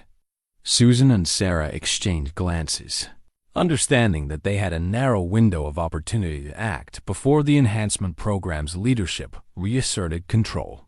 We need to get to Drew and Mike, Sarah said. The medical data from our father's research might be the key to reversing their cellular degradation, and we need to do it before General Morrison arrives and terminates everyone involved. Susan added. Danny began copying the decrypted files to multiple secure storage devices. I can maintain remote access to this data, but if they're bringing in heavy military assets, this location won't be safe much longer. The tactical team leader listened to their conversation with the conflicted expression of someone whose mission parameters were evolving beyond his training. If you are planning to extract the enhanced personnel, you'll need current intelligence about the facility where they're being held. Susan pulled up building schematics on Danny's computer system. The secure medical facility is located 30 miles outside D.C., officially a private research hospital, unofficially a containment center for inconvenient patients. Military-grade security, but designed to keep people in rather than out. Meaning, the security systems are focused on preventing escape, not resisting infiltration. If we approach it correctly, we might be able to get in and extract Drew and Mike before Morrison arrives. Sarah studied the facility blueprints, her medical training helping her identify the most likely locations for enhanced patient containment. Medical isolation ward, basement level. Maximum security but also maximum life support capability. They'd keep enhanced subjects there to monitor their cellular degradation while harvesting research data. How do we get them out without killing them in the process? Danny asked. You said they're physiologically dependent on specific conditions. That's where our father's research becomes crucial, Sarah explained, reviewing the decrypted files. He developed stabilization protocols that could maintain enhanced subjects during transport. The molecular formulas are here in his notes. Susan checked her watch, calculating travel time and operational requirements. We have maybe 4 hours before General Morrison's arrival changes everything. Can you synthesize the stabilization compound in that time? Not here, but the facility where Drew and Mike are being held will have the necessary medical equipment. If we can get inside, I can prepare the treatment on site. The tactical team leader made a decision that exceeded his authority but aligned with his conscience. My team will provide escort to the facility perimeter. Official escort under the cover of security inspection. That gets you through the outer checkpoints. And inside? That's up to you. But I can guarantee 15 minutes of response. Delay if you trigger internal security systems. Sarah felt the weight of 15 years settling on her shoulders. 15 years of building a new life. Becoming a doctor? And unconsciously preparing for this moment when she would have to complete her father's work and save the people he'd died trying to protect. There's something else, she said, scrolling through more of the decrypted files. The enhancement program isn't just about creating better soldiers. According to these documents, it's preparation for something larger. Larger how? Susan asked. Integration protocols. The enhanced humans aren't an end goal. They're a bridge species, designed to interface with the non-human biotechnology at a cellular level. The long-term plan involves using enhanced soldiers as biological conduits for alien technology integration. The implications hung in the air like toxic gas. The enhancement program wasn't just experimenting on American soldiers. It was preparing them to become part of a hybrid species that would merge human and alien capabilities. That's why they can't allow any enhanced subjects to survive independently. Susan realized. They're not just eliminating witnesses, they're preventing the creation of an uncontrolled hybrid population. Drew and Mike aren't just enhanced soldiers, Sarah said quietly. They're prototypes for the future of human evolution. And the people who created them view that evolution as their property. Danny finished copying the decrypted files and began shutting down his computer systems. Whatever we're going to do, we need to move now. I'm detecting increased electronic surveillance activity. Someone's trying to track our location through signal intercepts. The tactical team leader coordinated, with his unit preparing for movement to the secure facility. Transport leaves in 5 minutes. Once we're moving, communication security will be minimal. Are you committed to this course of action? Sarah looked at her sister, still difficult to process that Major Walsh was actually Susan Petrov, and saw 15 years of pain, determination, and hope for justice reflected in familiar eyes. Our father died trying to protect the people who were victimized by his research, she said. Drew and Mike are carrying his final enhancement formula, the culmination of his life's work. If we can save them and expose the truth about the program, his death will mean something. And if we can't, then at least we'll die trying to complete what he started, instead of running from it for the rest of our lives. Susan nodded, her military bearing returning as she prepared for an operation that would either save 2 enhanced veterans or result in the Phasians. Elimination of everyone involved. Let's go bring Drew and Mike home. As they prepared to leave Danny's warehouse, Sarah took one last look at her father's research data scrolling across the computer screens. Dr. Victor Petrov had been murdered for trying to expose the enhancement program, but his daughters were about to finish his work and save the soldiers he died protecting. The enhancement program had turned American veterans into unwilling test subjects for alien biotechnology, viewing them as expendable resources in a larger experiment. But Sarah and Susan Petrov understood something their father's killers had missed. Enhanced soldiers weren't just weapons or research subjects. They were people who deserved the same protection and care that any victim of illegal experimentation should receive. 4 hours to infiltrate a secure medical facility, synthesize life-saving treatment compounds, and extract 2 enhanced veterans before General Morrison arrived to terminate everyone involved. 4 hours to prove that Dr. Victor Petrov's research could be used to heal rather than exploit, and that his daughters had inherited both his scientific brilliance and his moral courage. The secure medical facility looked innocent enough from the highway, a modest complex of modern buildings, surrounded by landscaped grounds that could have housed any private medical research company. Only the subtle indicators revealed its true purpose. Motion sensors disguised as decorative lighting, parking areas designed for rapid vehicle deployment, and windows that reflected light in ways suggesting armored glass construction. Sarah sat in the passenger seat of the tactical team's lead vehicle, reviewing her father's stabilization protocols on a tablet computer, while trying to process the emotional impact of working alongside the sister she'd thought was dead. Susan occupied the command seat behind her, coordinating with the tactical team leader through encrypted communication systems that would provide their operational security until General Morrison's arrival changed the rules of engagement. Perimeter security consists of electronic surveillance and automated systems, the team leader reported. Minimal human presence during overnight hours, which gives us tactical advantage if we move quickly. What about internal security once we're inside? Sarah asked. Unknown.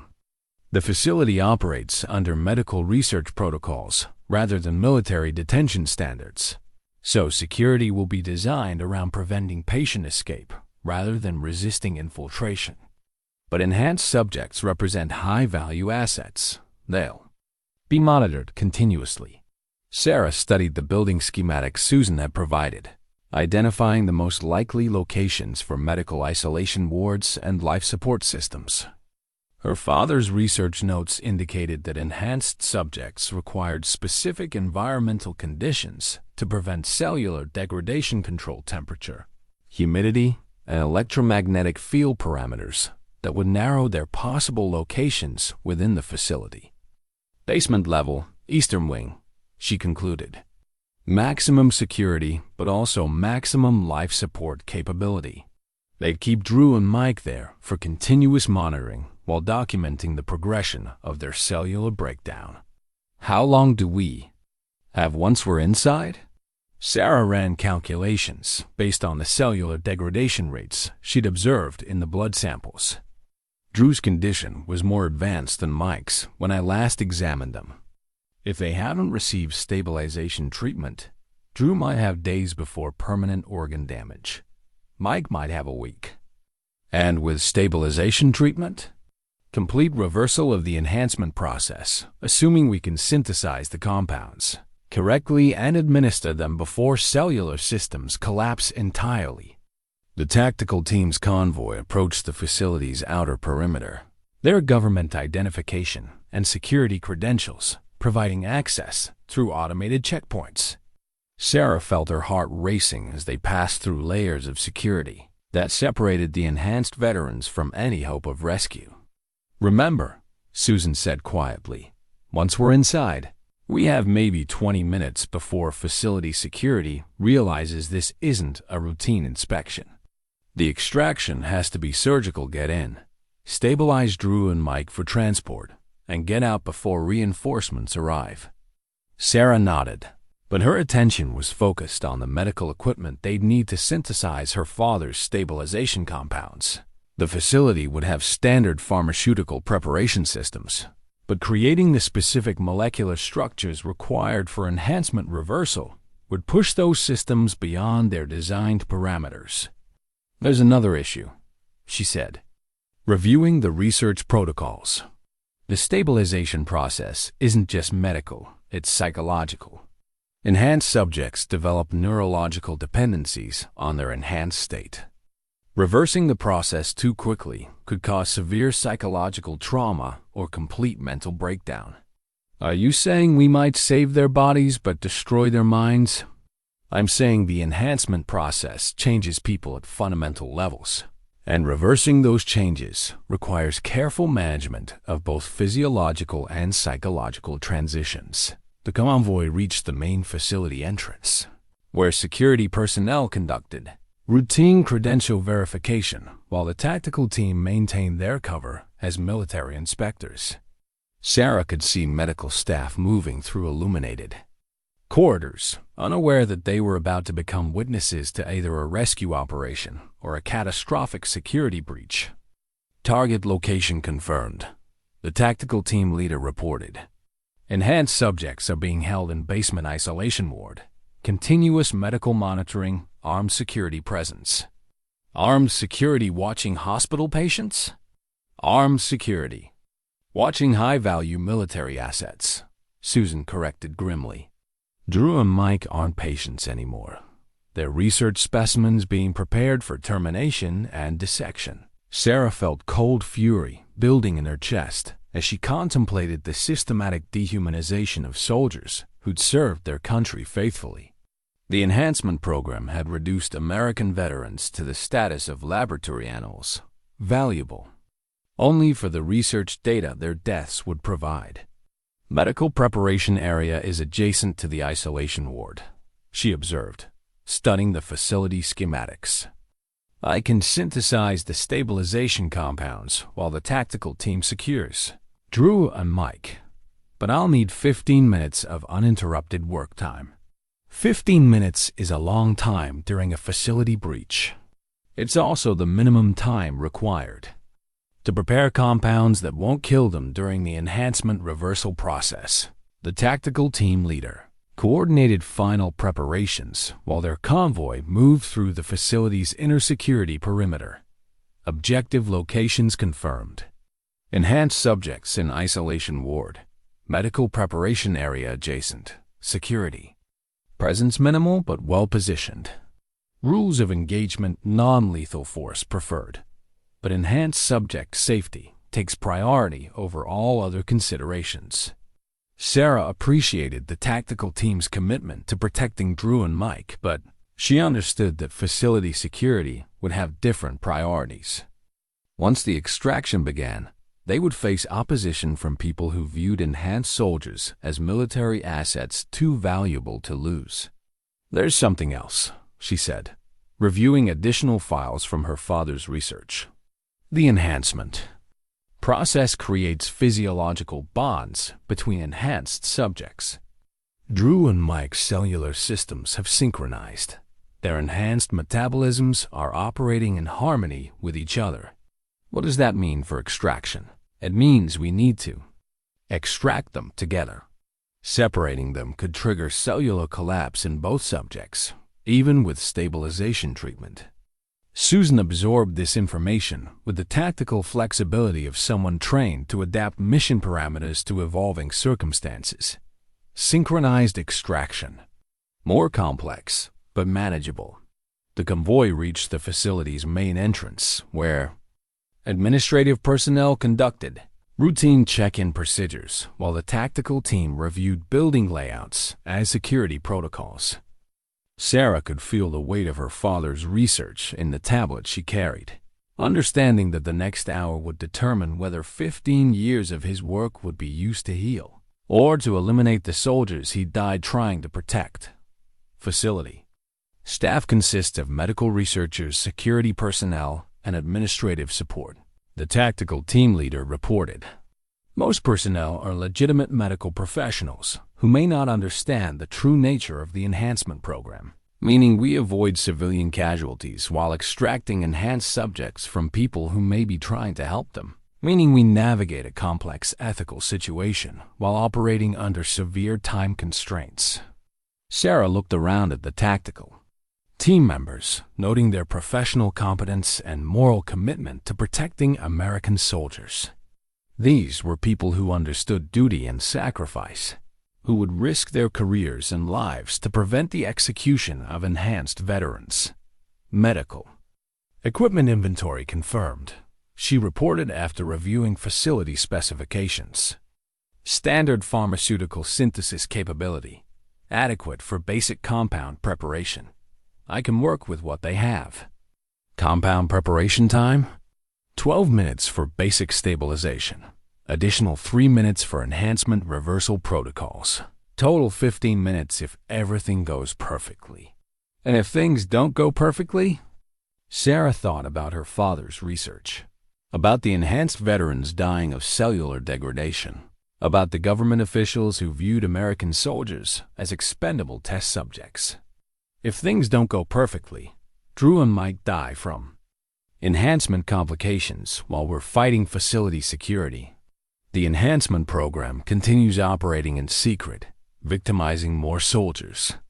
And our father's research continues being used as a weapon instead of a tool for healing. Susan checked her watch, calculating the time remaining before General Morrison's arrival would eliminate their operational window. 30 minutes until the general arrives and changes mission parameters. 15 minutes for compound synthesis. 5 minutes for extraction. 10 minutes for transport to secure location. That's cutting it very close. Most important operations cut it close. The question is whether we're committed to completing this mission regardless of personal risk.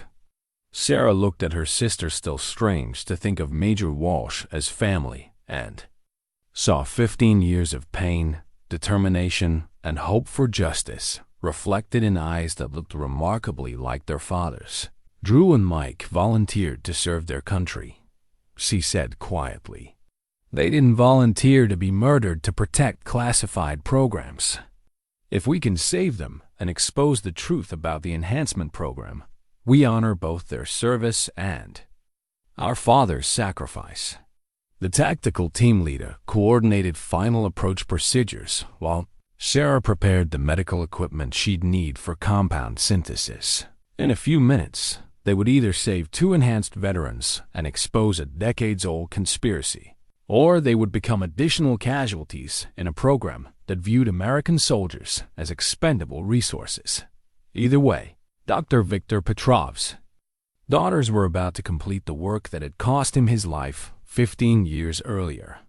The facility's basement corridors hummed with the quiet efficiency of medical equipment and life support systems. But Sarah could hear something else. The controlled breathing and elevated heart rates that indicated enhanced physiology under stress. Drew and Mike were alive, conscious, and aware of their circumstances, despite whatever sedatives the facility staff had administered. The tactical team moved through the corridors with practiced silence, their government credentials providing access through automated security checkpoints while their weapons remained holstered but ready. Sarah carried her father's research data on a portable tablet, the molecular formulas and synthesis protocols that represented 15 years of biochemical research and their only hope of reversing the enhancement process. Target location confirmed. The team leader whispered into his tactical communication system.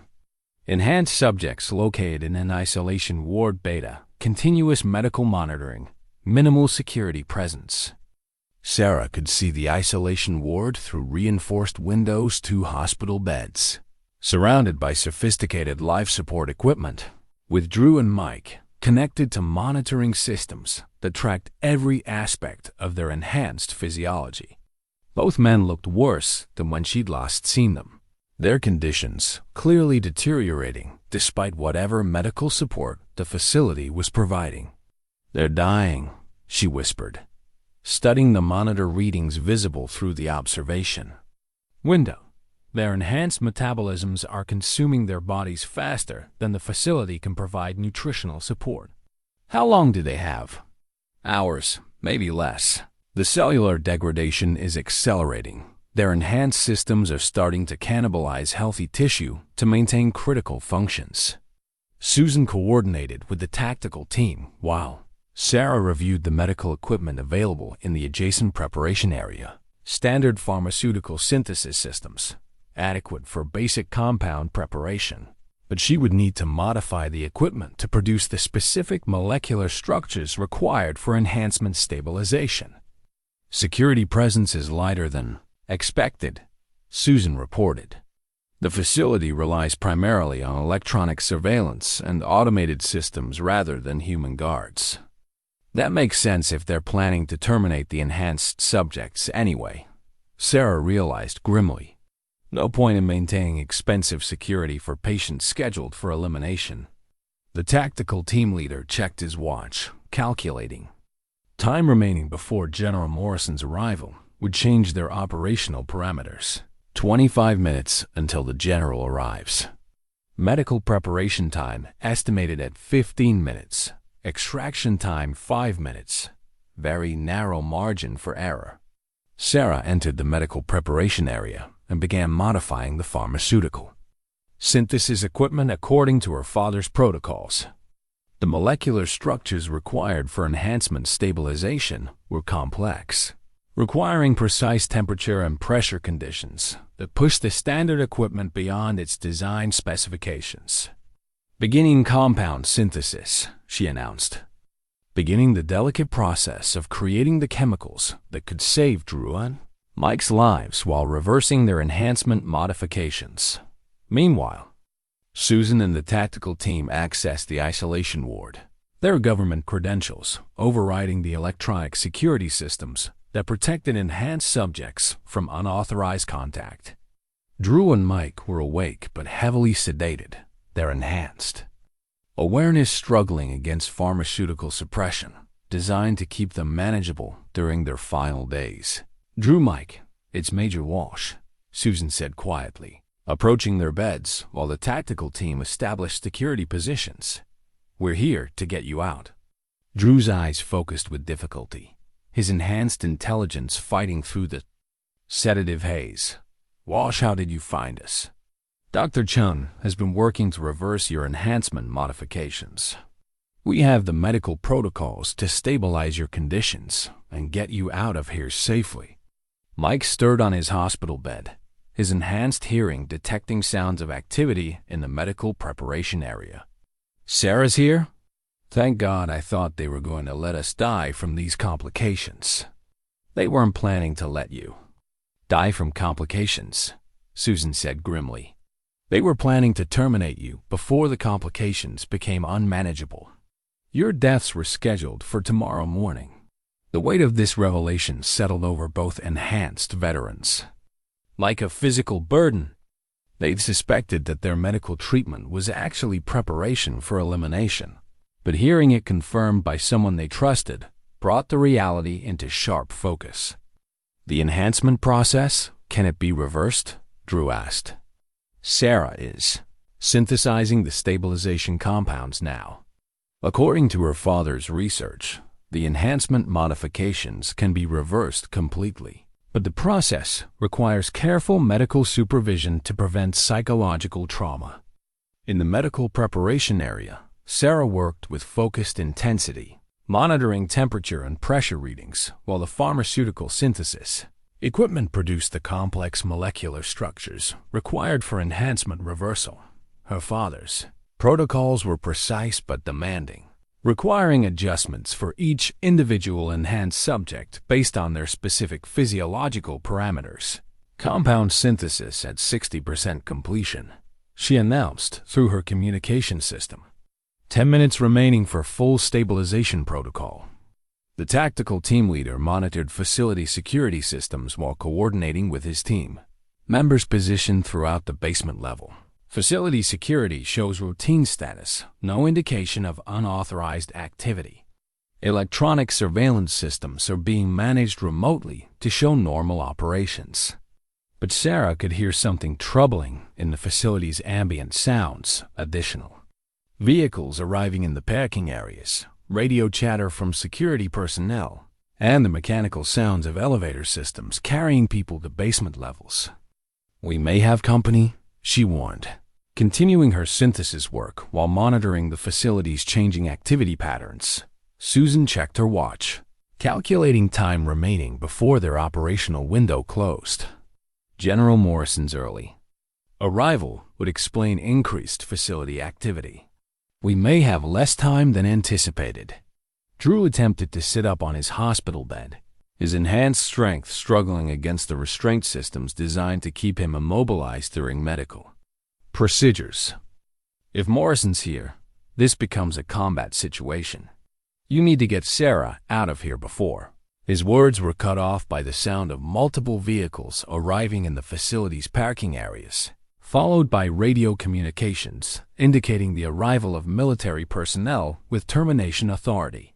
Shit, Susan muttered, recognizing the tactical communications patterns that indicated General Morrison's operational teams were taking control of the facility.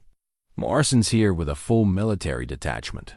Our extraction window just closed. Sarah looked up from her synthesis equipment. The compound preparation only 70% complete.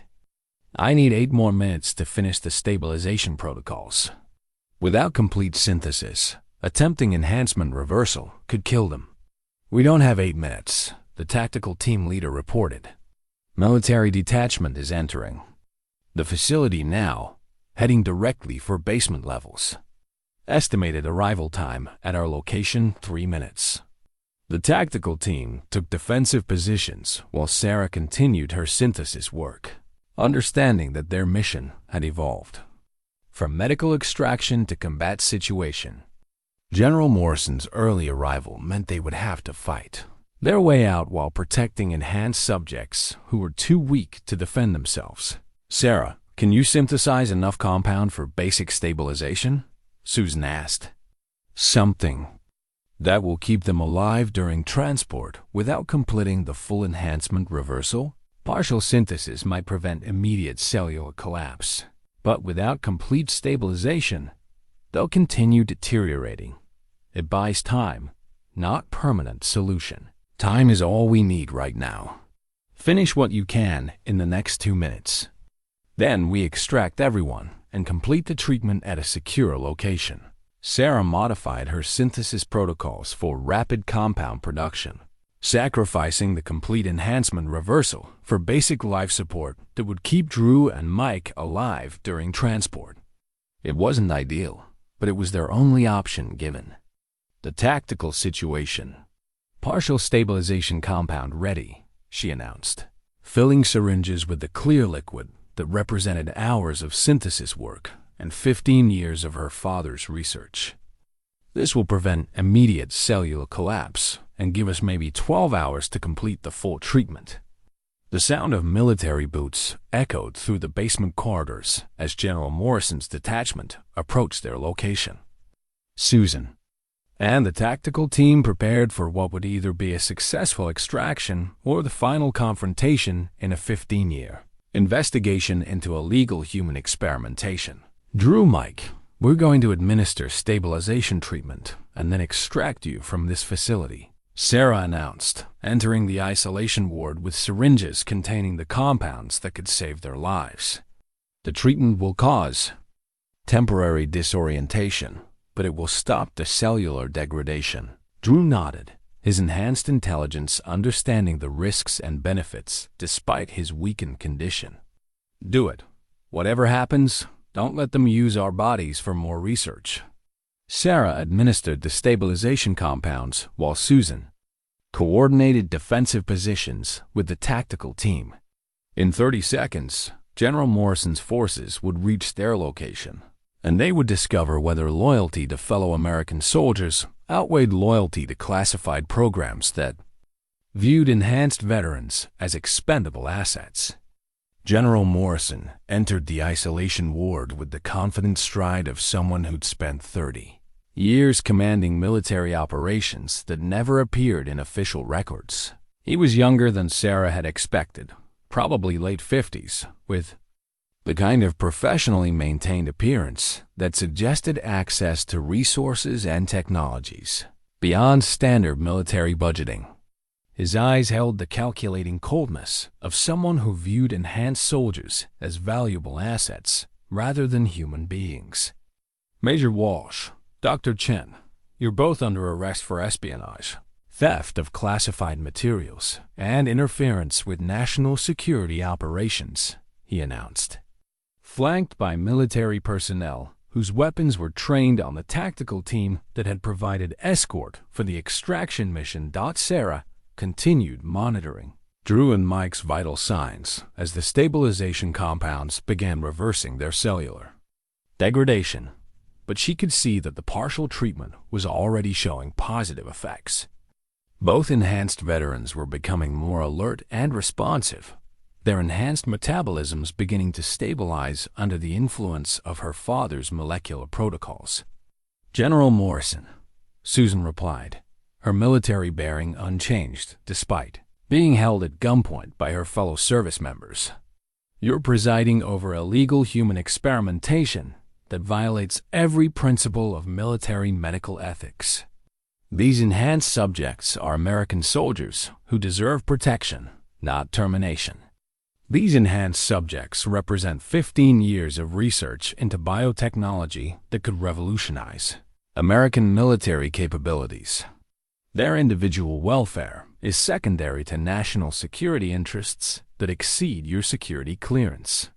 Drew attempted to sit up on his hospital bed, the stabilization treatment having restored enough strength for basic movement. General, sir, permission to ask what happened to the rest of our unit. Morrison's expression didn't change as he delivered information that confirmed Sarah's worst fears about the enhancement program's operational methods. Your unit members who developed complications from the enhancement process were transferred to specialized medical facilities. Their conditions required termination to prevent security breaches. You murdered them, Drew said quietly, his enhanced intelligence processing the implications with crystalline clarity. You murdered American soldiers to cover up illegal experimentation. I authorized the elimination of compromised assets to protect a classified program vital to national defense. Your unit volunteered for experimental treatment by accepting deployment to the Eastern European facility.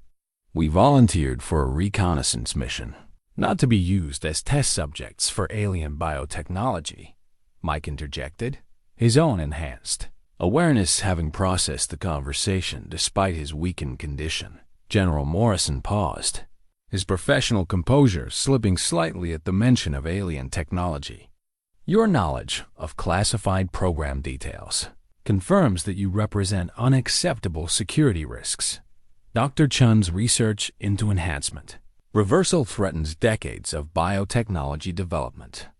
Sarah looked up from her medical monitoring equipment, feeling the same cold fury that had driven her father to risk his life exposing illegal experimentation. This biotechnology is based on reverse-engineered alien biological samples, isn't it? The molecular structures I've been analyzing aren't terrestrial in origin. The origin of our enhancement technology is classified at levels that make state secrets look like public information. What matters is that American soldiers, enhanced with this technology, represent the future of military capability. American soldiers who die from cellular degradation represent failed experiments, not military assets, Sarah shot back. My father's research could have prevented these complications, but you had him murdered to protect your program. Morrison's eyes narrowed at the mention of Dr. Viktor Petrov. Your father was a brilliant researcher who became a security risk when he developed moral objections to necessary human testing protocols. His elimination was regrettable but required. The admission hung in the air like poison gas, confirming 15 years of suspicion and investigation by the Petrov sisters. General Morrison had just confessed to ordering the murder of their father, providing the final piece of evidence needed to expose the enhancement program's criminal activities. You killed our father because he tried to protect the people who were victimized by his research, Susan said, her military training warring with personal fury at the confirmation of their family tragedy. I authorized necessary security measures to protect the program that could determine the outcome of future conflicts. Individual casualties are acceptable when weighed against strategic advantages. The tactical team leader who'd provided escort for their extraction mission stepped forward, his weapon lowered but his expression resolute. General, sir, with respect, these enhanced subjects are American military personnel who deserve protection under military medical protocols. Terminating them to protect classified programs violates our oath to defend American soldiers. Morrison turned toward the tactical team leader with the kind of controlled anger that suggested consequences for insubordination. Sergeant, you're interfering with classified operations that exceed your security clearance and authority. Stand down immediately. Sir, I'm protecting American soldiers from illegal termination. My oath requires defending them against all enemies, foreign and domestic. The confrontation between military personnel loyal to enhanced soldiers and those loyal to the enhancement program crystallized the moral issues that had driven the conspiracy for decades. Sarah realized they were witnessing a fundamental conflict between loyalty to fellow Americans and loyalty to classified programs that view people as expendable resources. Dr. Chun, Morrison continued, transfer all research data and medical samples to my personnel immediately. Your interference with this program ends now. Sarah looked at the syringes containing the stabilization compounds that could save Drew and Mike's lives, then at the computer files containing her father's complete research protocols. General Morrison was demanding that she surrender the tools needed to help enhanced veterans while simultaneously threatening to eliminate those same veterans to protect his program. I'll transfer the medical data, she said carefully, in exchange for medical treatment for all enhanced subjects rather than termination. My father's research could prevent the complications that have killed other enhanced soldiers. Enhanced subjects who develop complications must be contained for security reasons. Medical treatment that allows them to function independently represents unacceptable risk of program exposure. Drew struggled to stand from his hospital bed, the partial stabilization treatment having restored enough of his enhanced strength to overcome the restraint systems. General, sir, we're not security risks. We're American soldiers who were victimized by illegal experimentation. We deserve the same protection that any prisoner of war would receive. Morrison's response revealed the depth of dehumanization that characterized the enhancement program's approach to test subjects. You're not prisoners of war. You're military assets whose continued existence threatens operational security. Your termination is scheduled and will proceed as planned. The basement isolation ward fell silent except for the hum of medical equipment and the quiet sounds of enhanced soldiers fighting to survive despite being marked for elimination by their own government. Sarah understood that negotiation was impossible. General Morrison viewed enhanced veterans as property to be disposed of when they became inconvenient, and no amount of moral argument would change his tactical calculations. But she also understood something that Morrison had missed in his strategic planning. The partial stabilization treatment she'd administered to Drew and Mike had not only prevented their cellular collapse, it had also restored their enhanced capabilities to near-optimal levels. For the first time in weeks, both enhanced soldiers were functioning at the peak of their modified abilities. The question was whether they were strong enough to fight their way out of a secure facility while protecting the doctor who'd saved their lives and the sister who'd spent 15 years seeking justice for their murdered father. 6 months after the confrontation at the secure medical facility, Dr. Sarah Chempetrov sat in a sunlit congressional hearing room, her testimony having just concluded 3 days of detailed questions about the enhancement program and its victims. The armed guards, who had once threatened her life, had been replaced by federal marshals, providing protection for key witnesses in what had become the most significant military scandal in decades. Drew Halstead occupied the witness table beside her, his appearance transformed by months of careful medical treatment that had successfully reversed his enhancement modifications while preserving his life and mental health. The grotesque swelling and blisters that had marked his condition were gone, replaced by the healthy appearance of a man who'd survived something that should have been fatal. Dr. Chun, the committee chairman, continued, please summarize for the record the current status of enhanced veterans who have received treatment based on your father's research protocols. Sarah glanced at the gallery where Susan, no longer operating under the identity of Major Walsh, sat with Mike Torres and other enhanced veterans who'd survived the program's termination orders. The partial stabilization treatment she'd administered during their extraction had provided enough time to synthesize complete reversal compounds, allowing all surviving enhanced soldiers to choose whether to retain their modifications or return to baseline human physiology. 17 enhanced veterans have been identified and provided medical treatment, Sarah testified. 12 chose complete enhancement reversal and have successfully returned to normal human baseline with no lasting complications. 5 chose to retain their enhanced capabilities under medical supervision, and they're functioning normally in civilian life with periodic health monitoring. And the enhanced subjects who died before receiving treatment? 43 confirmed deaths from cellular degradation related to enhancement complications. All of these deaths were preventable if the subjects had received stabilization treatment based on my father's research protocols. The number hung in the air like an accusation. 43 American soldiers who died because the enhancement program valued secrecy over medical treatment. Sarah had spent months documenting each case, ensuring that every victim would be remembered and their families informed about the circumstances of their deaths. General Morrison and 12 other program officials have been convicted of charges. ranging from illegal human experimentation to murder of military personnel, the committee chairman noted. The enhancement program has been terminated and its research materials secured under congressional oversight. Sarah nodded, though she knew that terminating the official program wouldn't eliminate the biotechnology that had been developed.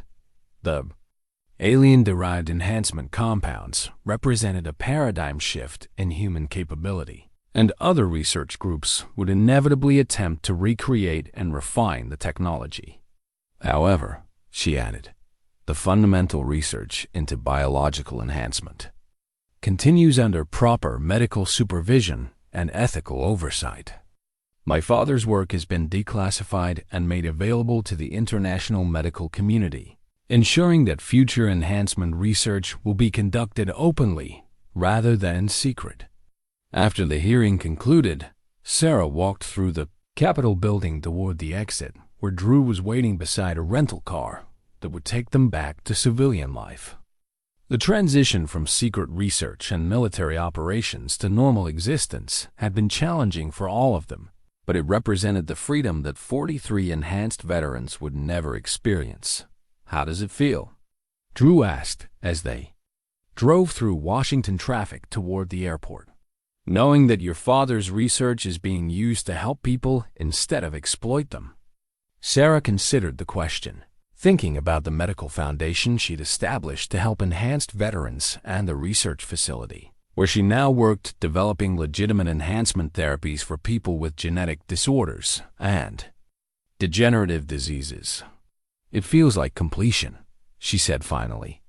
My father spent his life trying to use biotechnology to heal people, and he died protecting the soldiers who were victimized by his research. Now that research is being used exactly as he intended, to help people rather than to create weapons. Drew nodded, understanding the weight of survival and the responsibility that came with being one of the few enhanced veterans to escape the program alive. Mike's doing well with his construction company. Says the enhanced strength makes him popular with contractors, even at baseline human levels. And you? Any regrets about choosing enhancement reversal? Drew smiled, the first genuinely relaxed expression Sarah had seen from him since their first meeting at Walter Reed. None at all. I spent 20 years serving my country in classified operations that I could never talk about. Now I'm teaching high school history and coaching wrestling. And every day I get to help kids understand how democracy is supposed to work. They reached the airport, where Susan was waiting to catch a flight back to her new assignment investigating military medical ethics violations. The Petrov sisters had spent 6 months rebuilding their relationship after 15 years of separation, learning to be family again while completing their father's work. The enhancement program created something they never intended, Susan observed as they said their goodbyes. Instead of creating controllable super soldiers, they created a group of people who understand the importance of protecting others from the same victimization. Sarah hugged her sister, understanding that their work together had transformed them both in ways that went beyond their original mission to save Drew and Mike. They'd completed their father's work, but more importantly, they'd proven that moral courage could overcome institutional secrecy, and that loyalty to fellow human beings was more powerful than loyalty to classified programs. The Foundation's medical research is making progress, Sarah reported. We've identified genetic markers that predict compatibility with enhancement biotechnology, which means future research can focus on voluntary subjects who won't experience life-threatening complications. Voluntary subjects, Susan repeated with satisfaction. What a novel concept for military medical research. Drew checked his watch, noting that his flight back to Vermont would be boarding soon. The small house he purchased in the mountains represented everything he dreamed about during 20 years of military service: peace, privacy, and the simple pleasure of waking up without checking for threats. There's something else, Sarah added, pulling a folder from her briefcase. The alien biotechnology that formed the basis for the enhancement program. We've made some discoveries that your congressional testimony didn't cover. Susan and Drew both focused on her with the alert attention of people who'd learned to take seriously any information related to the enhancement program and its origins. The molecular structures we reverse-engineered weren't from a single alien source, Sarah explained. Analysis of the recovered materials suggests at least 3 different non-human biological origins, possibly representing collaborative biotechnology development between multiple species. Meaning the enhancement program may have had access to biotechnology that represents an interspecies scientific collaboration. The implications for human development and future contact with non-human intelligence are significant. Drew absorbed this information with the stoic acceptance of someone who'd already processed one impossible revelation and understood that reality was far more complex than most people realized. Are you saying that aliens were actively cooperating in human enhancement research? I'm saying that the evidence suggests intentional sharing of biotechnology rather than simple recovery of abandoned materials. The enhancement compounds were too perfectly adapted for human physiology to represent accidental compatibility. Susan's intelligence background helped her process the strategic implications.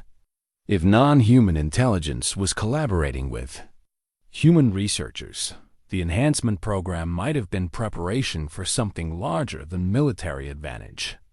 Integration, Sarah agreed. Preparing humans for biological compatibility with alien biotechnology as a preliminary step toward broader cooperation or contact. The airport terminal bustled around them with the normal chaos of travelers and security procedures, a stark contrast to the extraordinary implications of their conversation.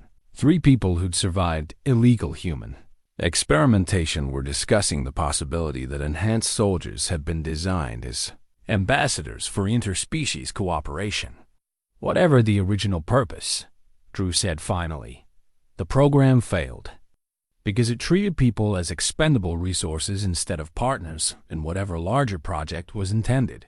Maybe that's the real lesson, that any cooperation between species has to be based on mutual respect rather than exploitation.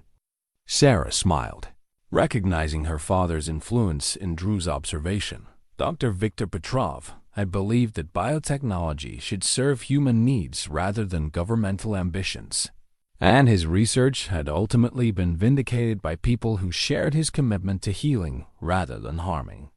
The Medical Foundation will continue researching enhancement biotechnology under full ethical oversight, she announced.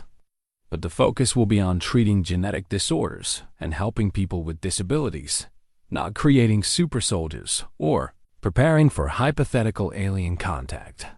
And if we're contacted by the non-human intelligences who provided the original biotechnology, then we'll respond as the people my father wanted us to become, scientists and healers who view cooperation as an opportunity to help others, rather than an opportunity to gain advantage over them. They parted ways at the airport terminal. 3 people whose lives had been fundamentally changed by their encounter with the enhancement program and their decision to expose its crimes against American soldiers. Sarah flew back to her research facility in California, where she would spend the next decade developing medical treatments based on her father's biotechnology research. Susan returned to her military career, specializing in ethical oversight of classified medical programs.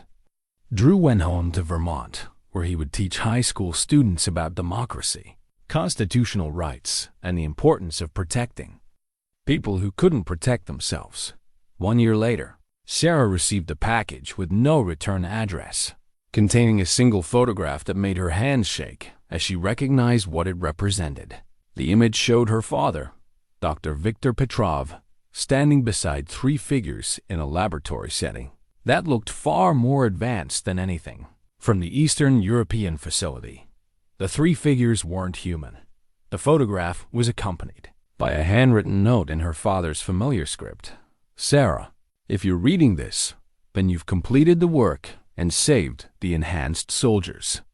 The collaboration was real, and it continues. They're waiting for humanity to be ready for partnership rather than exploitation. Your generation might be the one that's finally prepared for what comes next. I'm proud of you and Susan. Take care of each other. Love, Papa. Sarah stared at the photograph for a long time, understanding that her father's research had been part of something larger than she'd ever imagined.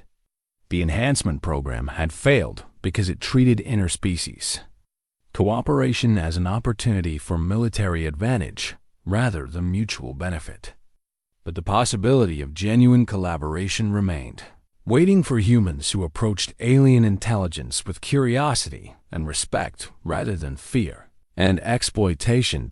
She placed the photograph in her desk drawer next to her father's research notes and her civilian identification card, the simple plastic rectangle that represented her choice to be Dr. Sarah Chung Petrov, researcher and healer, rather than a victim of programs that viewed people as expendable resources. Outside her laboratory windows, the California sun set over mountains that had witnessed decades of human dreams and ambitions. Tomorrow she would continue her father's work, developing biotechnology that healed rather than harmed, that helped rather than exploited, that brought people together rather than tearing them apart. The enhancement program was over, but the real work of preparing humanity for its future was just beginning. And somewhere in the vast universe beyond Earth's atmosphere, non-human intelligences continued waiting for the moment when humans would be ready to join them as partners rather than competitors in the ongoing project of life, growth, and discovery that connected all conscious beings across the stars.